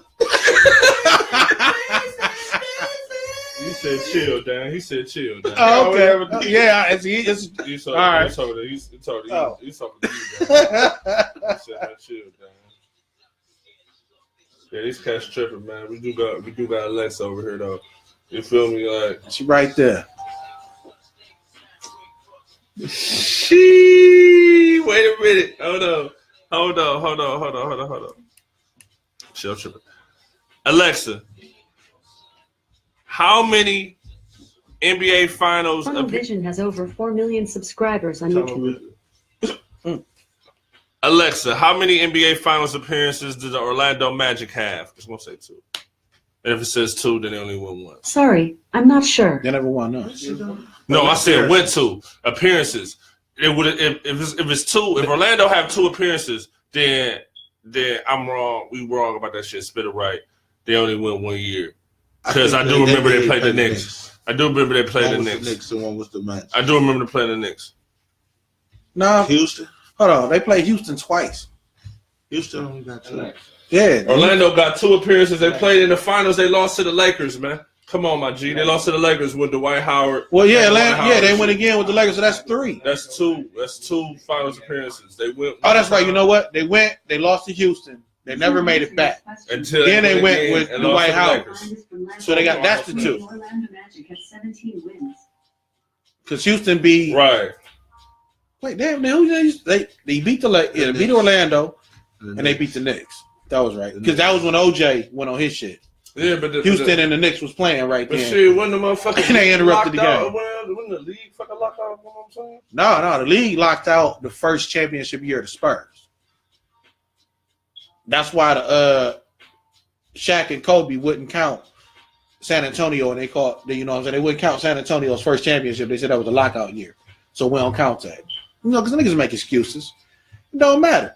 If we went down to play, if I took Kobe on the court and played his ass down there on DuPont, everybody see it. You know what I'm saying? If I beat his ass, he gonna be mad. But that shit don't mean nothing. No, it means something. If I beat Kobe, it means something. Shit. It may not shot him in the foot. Cheating. And he probably still was busting J's over me, nigga. Like, So shit, man. it was a hard fought game. What other questions y'all got though? Who y'all think? Y'all? Hey, Spitty, y'all think y'all gonna get another piece? Y'all think y'all gonna get my nigga Tariq Evans for a draft pick? It's possible. They might get Tariq Evans for that draft pick. That ain't gonna help him though. They don't need Tariq Evans. I mean, the team to beat. See, that's what I'm saying. It's Boston's. It's Boston's to lose. The East is Boston's to lose. I'm gonna tell you that. Nah, it is. Nah, it really is. No, man, it's a different. It's a different beast, man. It's like even I put you like this. This is the whole thing, right? Even let's say the Cavs get it together in March, and they just go on a streak where they pull off like 10 to 15 games, right? They can looking back, Isaiah Thomas looking like the real Isaiah and all that shit. The thing that I don't like when it boils down to it is that those early habits that they've been playing this month, last month, the previous months is going to come back to bite them in them second rounds when they're playing against the teams who've been there to the playoffs consistently, like the Toronto Raptors, shit like that. This is the thing that I don't like, right? This is the thing that I don't like, and this is some real shit. Last year, right, Isaiah Thomas could have got playoffs in 2 separate series. It was 2 fluky things that happened. Rondo went down with that leg injury that first round. If it wasn't for that, man, they probably lost in the first round. And this is a player we trade Kyrie for. 1, right? Then against Washington, I don't know what the fuck happened to John Wall. He just stopped missing. He just do not hit shit. I'm like, what the fuck? You're one of the greatest point guards in the game right now. What are you doing? Him and Bradley Beal don't get along. Man, that shit is flawed.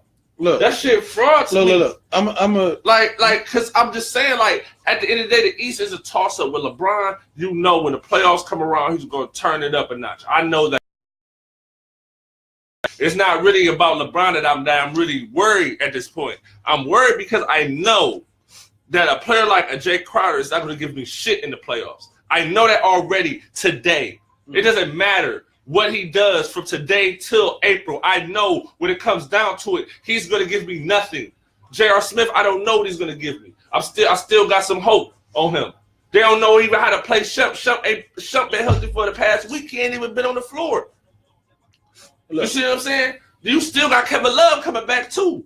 It's a whole lot of what ifs that I'm not really feeling this year because it's like it's not another person who I know that is going to have the back. If LeBron is not on, this guy's going to be on. It's not a player that I can really specifically tell y'all he's going to be on. Isaiah Thomas, I don't know. I still ain't know 2-3 years ago. It's not no knock to him. He 5'9". Look. He 5'9" though. Let me help you out on my fault. Let me help you out. Because everybody talk about the Cavs, and we don't have any players.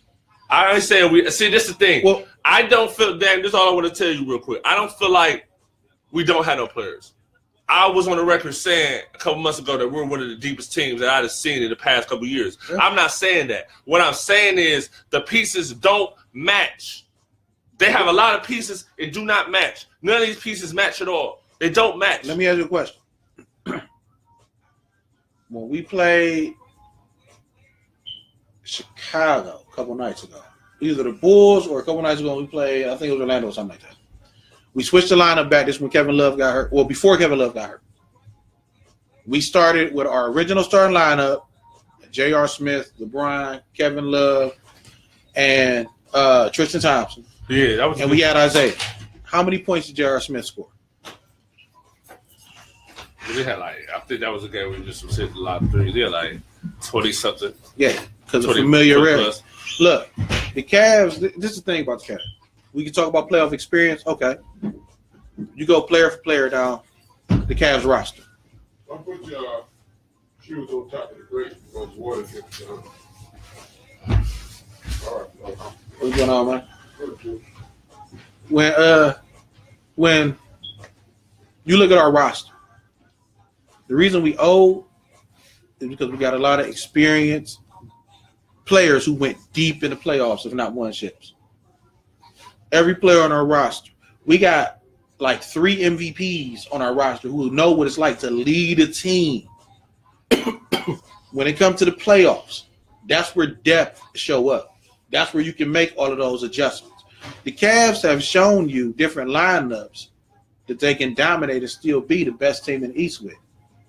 What they haven't shown you is that they can play with effort, for one, because there's a lot going on. They have no effort at all. It's not talent that's killing the Cavs. It's no effort at all. It's really effort, though. And two, you got to play Isaiah and you got to play Crowder early in the season because you got to see what you got. Well, you just got him. I don't. But see, this is the thing.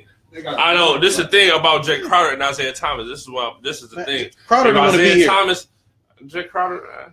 Crowder don't want to be here. There's no way that Jay Crowder would have played on the same team as J.R. Smith when J.R. Smith backhanded him on national TV and buckled his knee. We just said that shit. There's no way. You know what I'm saying? Said that shit. Yeah. You just said that shit before you came through. Yeah. That's fact. Like, there's no way that he's still in the locker room looking at him like, okay, we on the same. Nah, man. Hey, bro. We got to go. Look, the only way that they're going to be able to play together is if they're allowed to go out in the backyard and everybody else just stay in the house and whoever walks through the door, okay, it's over with. Yeah. You know what I'm saying? That's the whole thing. But see, this is where it goes down to it. They need to work it out.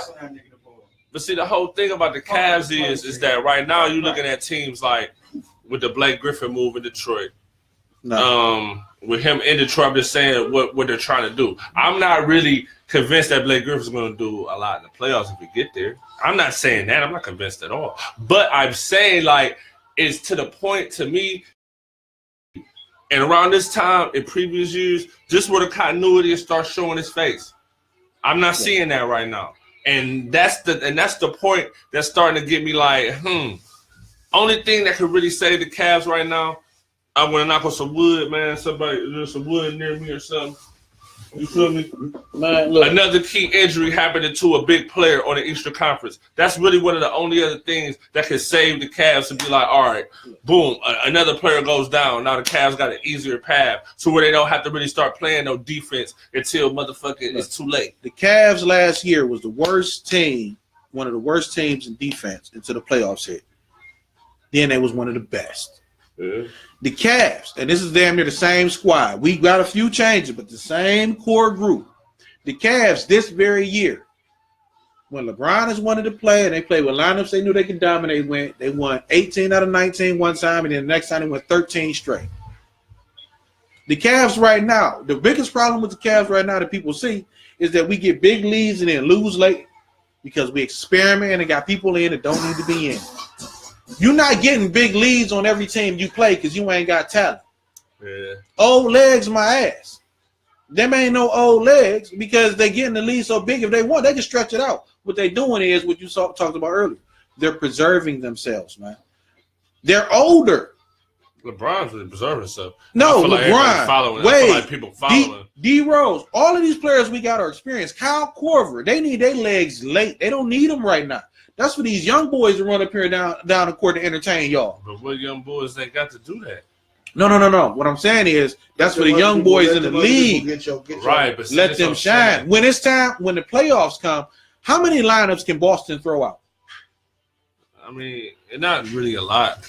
How many lineups can Toronto throw out? You can throw out a few. All right. But see, it's all about that post. They can't defend the post. How many lineups can Golden State throw out? They throw out a nice amount, just like Houston. Houston can throw out a nice amount. The Thunder can throw out a nice amount. Because when you get to the playoffs, it's about how you can adjust and how you make adjustments and how many lineups you got. How can I match with you to beat you? You know what I'm saying? Once you get a gate show, this is your look. I gotta stop that. So I'm put these out there. They gonna break all that up. It's You're a not race. doing that no more. It's a race to 4. You know what I'm saying? So once I find a lineup, this is what they do. I'm gonna find a lineup to see if you can beat it. If you can't beat it, I'm gonna keep running that lineup. It's the best out of 4. Yeah. So if you only got 1 or 2 lineups, as soon as the 1 or 2 lineups is gone, you struggling. You like, well, what? Now you pulling them up because you ain't played all year off the bench. Get in there and do something. We got a set. We already know what we can do. You said you wanted to play. They preserving themselves, man. Now, I will say that there's some locker room issues going on. And I think that once you put Isaiah in his place and get rid of Crowder or get rid of Isaiah and Crowder, because none of the locker room issues really started till they got here, until David Griffin left. David Griffin might have been keeping a lot of that in check. Yeah. But you got to remember, too, Crowder and Isaiah is the only players on the Cavs team that LeBron did not pick. Yeah. Everybody else on the team is somebody LeBron said I want here. That's why people say he's the GM. You know what I'm saying? But everybody on that team he get along with. Everybody got along until David Griffin left. Kyrie left because he like Ice Cube. You know what I'm saying? And you put two motherfuckers in there who ain't used to the culture, who ain't used to this, who really never accomplished nothing on their own right. See, everybody in that locker room got Hall of Fame credits or can build to Hall of Fame career on their own rights and merits. Damn near everybody on that team. You know what I'm saying? Except for Isaiah and Crowder. They still trying to prove themselves. But you standing around a bunch of OGs. So your little young boy trying to prove myself shit is actually fucking with us. That's why Kyrie had to go. Kyrie was listening to his daddy. It's from the old school. And Kobe is from the old school. And they like, yo, you need your own team because you need to do this. No damn sidekick. Exactly. But what they didn't understand is Kobe really, that's because Kobe got that spirit in him. But Kobe, you rode Shaq for 3 rings. Because you had to learn first what it took to be a champion. You was part of an organization that had been there because they've been since basketball started, and it was only them and the Celtics. I mean, You know what I'm saying? I'll give you that. I mean, I don't know. I mean, that Pacers series, Kobe really showed his ass. Because you know Jalen Rose cannot check Kobe Bryant. Yeah, but Kobe Bryant had sat on the bench for Eddie Jones the year prior and learned what it took to be a motherfucking elite athlete. And then in Kobe's first year even in, he was. We better answer that. Okay. We better answer what Spitter talking about. Spitter want to know why did Kyrie want to leave if the locker room issues just started? No. The locker room issues been started because you're dealing with a bunch of egos. David Griffin, that's what your general manager is supposed to do. He manages. He manages those problems. Exactly. He keep people away. He keep all of that. You know what I'm saying? He answers the questions of why because I allowed him to do that. That's why he's doing that. So don't say nothing. Right. Or don't worry about it. Come tell me. I mean, the way they lost in that finals made me see that there was a lot of locker room problems going on with the team. Well, but see, this is the whole thing. You don't fire David Griffin, then Kyrie Irving goes to where he's supposed to go. He's not supposed to be playing for no Boston. Well, you also got to remember one piece. If I'm letting go of Kyrie Irving, I'm trading him away. I'm not trading him to the Boston Celtics. I'm not doing it. That was showing, but they was looking for the pick. They looking for the future because they don't know if LeBron will be there. Because LeBron is, like I said, personality wise, not the best player. Plus, but you're selling yourself short as a franchise. Kyrie Irving is definitely a big piece of your franchise. You're selling your franchise short just to sell them on a pick that you don't know if it's going to be top 10 or not. Even though I know the Cavs, they fluky as fuck when it comes to draft picks. They playing for you, and they always pick good. So what? The Cavs are worried about picking. They pick Anthony Bennett, man. Okay, so 1 out of 5. Anthony Bennett was trash. They picked Ron Harper, Brad Daugherty, LeBron James, Kyrie Irving. Come on, man. And then Anthony Bennett. And the year that what star came out of the year Anthony Bennett came out? Who do we have that's still playing today and that's doing some noise the year Anthony Bennett came out? Where did he come out? Exactly. 14? Anybody that's watching. Anthony Bennett had one of the worst draft pick years ever in NBA. Look and see who the best player out that draft is right now today. They picked the best out of trash. The whole draft wasn't gonna make it. Everybody knew that. You know what I'm saying? It wasn't like they picked Anthony Bennett because Anthony Bennett. Did you see him getting television commercials? What year Anthony Bennett come out? I got the first pick. I can name a player. Please, I need to know what year was that nigga Anthony Bennett. Look, when the year Anthony Bennett came out, they couldn't even trade the draft pick because everybody knew it was trash. The whole draft was trash. Everybody was mad. You know what I'm saying? I'm trying to think. Oh no, shit. Alexa, man, you know that bitch don't work. Anthony Bennett was drafted in what year? Calling with Alexa is not supported on this device. Use the Alexa app instead. Alexa. Oh, she rolled her eyes at you. Damn, chase him away. No. That's a little speaker. If it's close to a speaker, it'd be bad. But man, come on, man. The Cavs, they're not worried about the draft pick. That's why Danny Gilbert wants a draft pick. He's had excellent luck with draft picks. You know what I'm saying? Excellent. He let this family, grandma, pick this one. Right. Right. I like that boy right there. He want give me the draft pick. You know why you take the draft pick? The same reason that that Kobe was chosen over Shaq for you. Hear your traffic information. Go to your Alexa app. But you can't get rid of LeBron. He got a no trade clause because LeBron learned from watching other players. Like, no, if you want me to play there, I need a no trade clause. Like Carmelo Anthony. Thanks, man. Good looking, man. Giannis Antetokounmpo came out the same year that Anthony Bennett came out. And who else? It's probably a few. How many years ago was that? How many years Anthony Bennett? Antetokounmpo been in the league. This is 4th year, 5th year, maybe 4th year. Because I was playing the motherfucking 2K. Think about what you just said. Which one was it? Think about what you just said. Yeah, that Giannis Antetokounmpo was on there. Who else came out that draft? CJ McCollum. Huh? CJ McCollum came out that year. I don't know. I can't. And CJ McCollum, is he the star of his team or is he a role player? He a role. They looking at trading his ass right now. The Giannis Akumbo came out that year, and for real, they banking on Jabari Parker. He just happened to be good. Steven Adams. Right. Come on. You never picked a white boy first. We all know that. We all know that. If the white boy come in the first top 5. I say CJ McCollum got star potential. Though. He do, but he not the franchise. He's not a franchise player. I mean, but that's what I'm saying. You got to think that when they pick Anthony Bennett, you already got Kyrie Irving, you already got Tristan Thompson, you already got Deion Waiters. And you thought you had something. You got a point guard, you got a 2 guard, you got a 4, and 5 you just kind of playing around with. But you only gonna draft the best 5 or 3. It's all about needs too when they doing this shit too, man. Your Giannis, he's great now. He turned out to be good. But still, that's only because Jabari Parker is not playing. That's what they built the team around. But then they had 2 niggas, and they had Jabari and but wasn't nobody planning on him. CJ McCollum, yeah, he great. But they built the team around Damian Lillard because he's better. You know what I'm saying? Hey, look. I know you. Listen, I know you got potential, but hold up. Right. I'm gonna let you shine. You gonna get hold yours. up. Let my man. Let my man. He got to drive. And Kyrie wasn't on that shit. Kyrie, you know, when LeBron first came back to Cleveland, Kyrie was not happy. Kyrie had just signed a contract, and y'all can do y'all research. Brian Windhorst reported. Everybody is not happy that LeBron is coming back to Cleveland.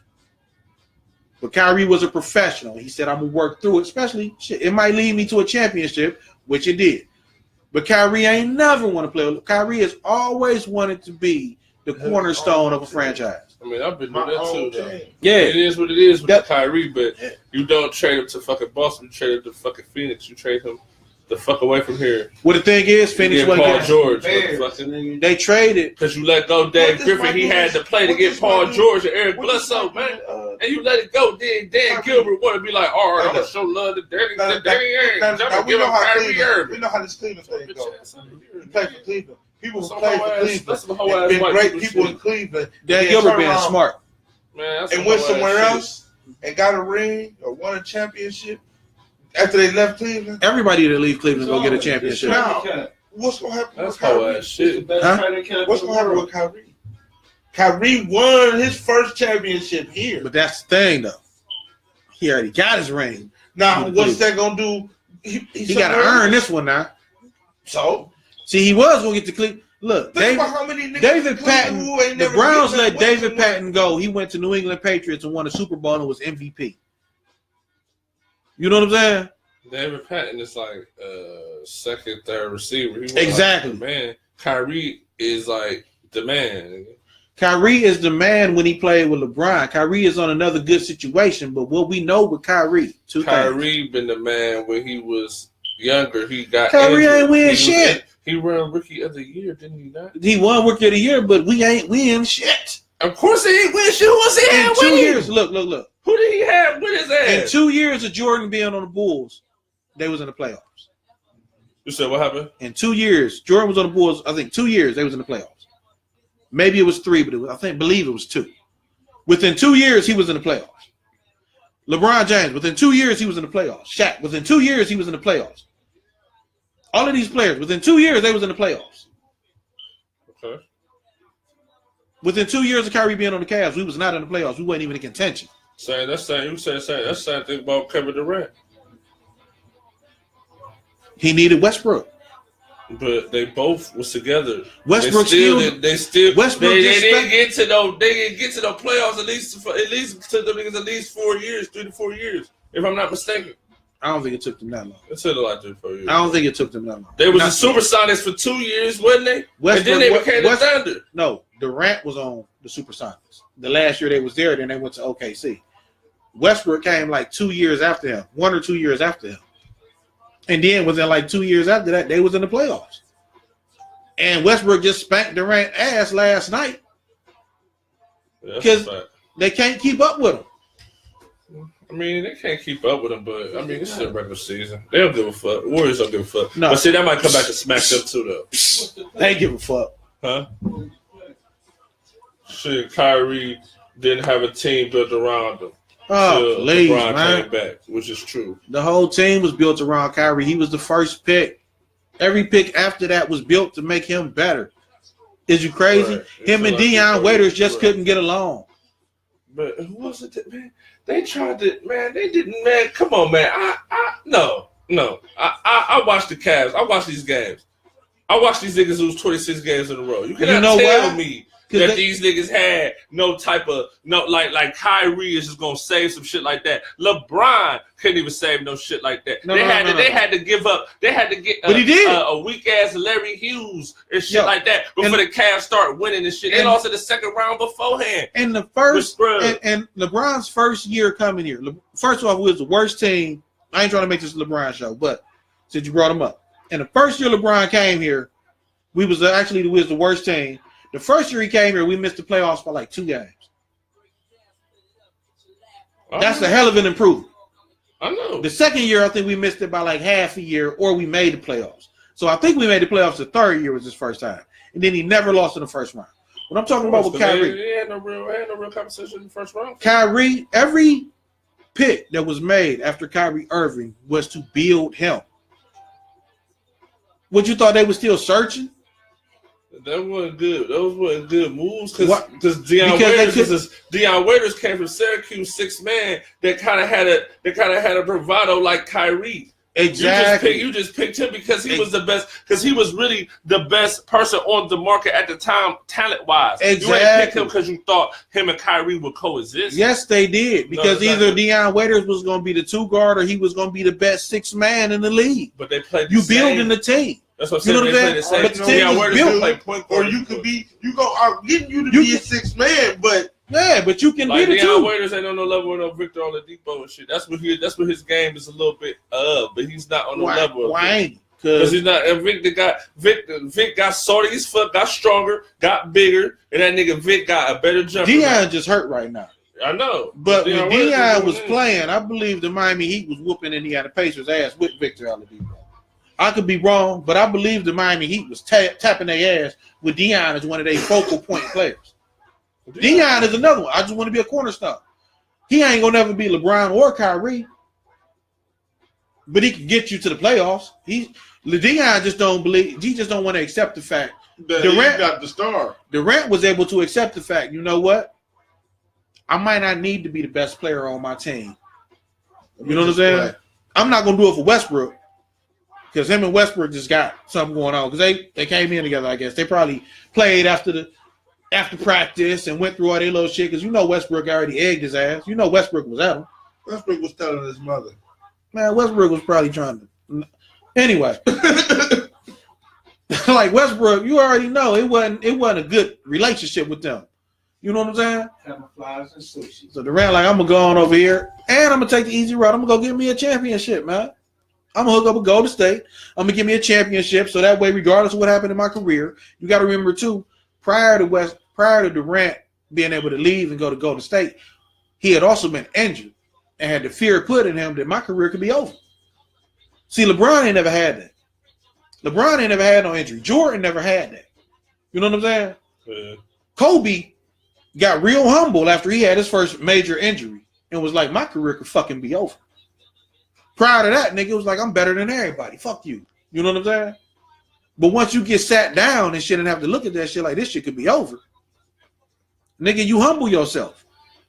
Jordan wasn't dunking on as many people when he came back from that retirement. That sat down. Nah, yeah, you sat down for a minute, came back, you know. All this jumping is unnecessary. I ain't gonna do all that. They say Jordan broke his foot. He missed 60+ games. Yeah, like his first or second year. Yeah. And then he said, hey, if you notice if Jordan's career is following that, he started asking for motherfuckers to join the team. When he was getting his ass beat up by motherfucking Detroit and Boston, Detroit primarily, the nigga was going to management like, nigga, I need somebody else on the team. That's how he got Pippen. That's how he got Pippen was a draft pick. Jordan helped pick him. Motherfucking Ryan Harper, like I was naming earlier. All them niggas was niggas Jordan wanted. In the league, I remember when I was younger because we were rocking Jordan's growing the greatest.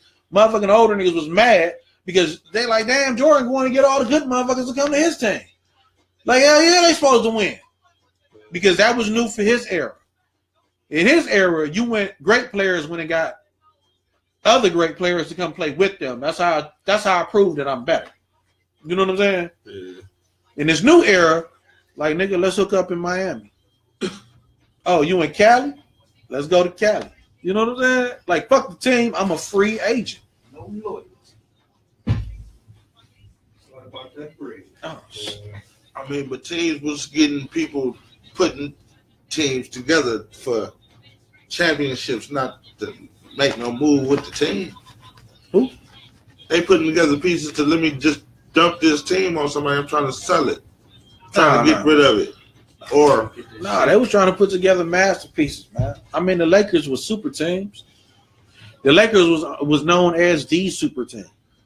That's where you got greater retired to greatness too. Well, you could be a star, man. You're in California, it's Hollywood, it's popping. You know what I'm saying? You get the life. You know what I'm saying? Because you got to remember the NBA is a brand. You know what I'm saying? And all brands start off with one good product, and then you branch off to other shit. You always start with the one seller. You know what I'm saying? And then you start making variations of that shit. So all the other things is variations of the Lakers versus the Celtics. You know what I'm saying? And the Knicks. Because they took the three biggest cities at that time, like markets at that time. Chicago just didn't seem to work out. You know what I'm saying? Because they had Chicago been there forever, but they was scrubs. They was scrubs until Jordan got there. They was bums. Hey, I'm over here on some other shit. I'm listening to y'all though. I'm just on some other shit. I'm listening to the Cavs. I'm gonna take this game. I'm gonna just say they just needed to whoop somebody's ass. That's what they needed to do. They needed to be a little more, just a little. Brad Daugherty was soft as fuck. You get a ship and you get it. But see, Cleveland can't do that. You got to remember, and if you go back and look at, first off, Cleveland got a real fucked up history. Yes. Cleveland was once the richest city in the world. Yes. And when they basically told everybody to suck my balls. Yes. And so it's been a lot of burnt bridges over here. Yes. You know what I'm saying? For one. For two, when the motherfucking NFL invited the Cleveland Browns, they didn't really want the Browns. They wanted the division. They wanted the Steelers. Yes, they did. Even though the Browns was better, they wanted the Steelers. You know what I'm saying? The Browns, Jim Brown, and them was running through shit, tearing it up. Paul Brown left Cincinnati as a coach to come up here because they didn't want to let the black people play. Yeah. They didn't want to let none of the black people even play. So he said, these niggas, I will go up here, take this team up here and start my own team. And when they was whooping ass. So the NFL, when the Browns first came into the league, they said, we'll show them motherfuckers. They put them up against the world champions. At that time, it was the Philadelphia Eagles.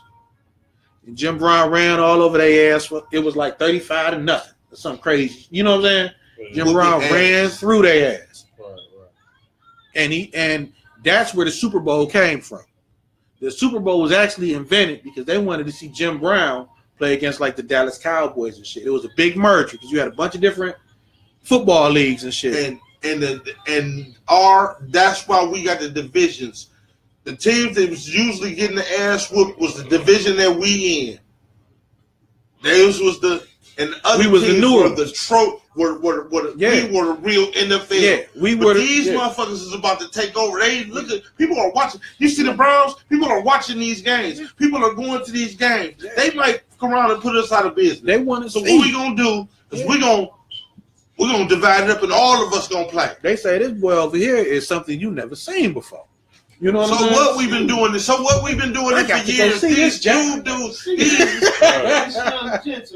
Hey. Man, we ain't about to let them knock our hustle. Look, we about to look. Some of y'all guys are actually good. So it's always for Cleveland. We're not the only city, but we're one of the cities. It's always market wise, even like San Antonio was. It's always been a bias towards us. Yeah. They had to buy their own team. Yeah. The worst thing that motherfucking LeBron could have did as far as the media was concerned was leave Miami. He ain't gonna never win another ring. He ain't gonna be great no more. When LeBron was in Miami, he got all the foul calls and he was the shit. Soon as his ass came back to Cleveland, he given up. You know, never want to win again. Blah blah. Because we like the Cubs. We better off being the underdogs and being the losers than we are the winners. Because then we give people something to cheer for. You know what I'm saying? Ric Flair, one of the greatest champions ever in wrestling. Woo! His job was to come out there and make whatever district he went to champion look good for 59 minutes and then win. Because I can whoop your ass if I want. But it's my job to come out here and make the crowd hate me, make you look good for 59 minutes, 58 minutes. You know what I'm saying? Make them think you got a chance. Yep. And then here I go. I'm going to slip. That's so. I mean, y'all right on that level though. So, I mean, what y'all got any final things y'all want to, you know what I'm saying, speak on? You know what I'm saying? We've been on this bitch 2 hours strong today, you know what I'm saying? It's heavy. Feel me? So are we still live? Yeah. Oh man, I thought it was closed up. That's what I was talking about. So you shy? Yeah, that's why I was just talking random shit, man. But like for real. Shit, like I told you, I'm probably stay in the post. I threw the shades on, we about to close this shit out, about to get back to this. You know what I'm saying? You got something you want to tell these motherfuckers trademarks? Because I usually just cut the shit off. Oh, well, y'all know I'll be on live, you know what I'm saying, talking shit.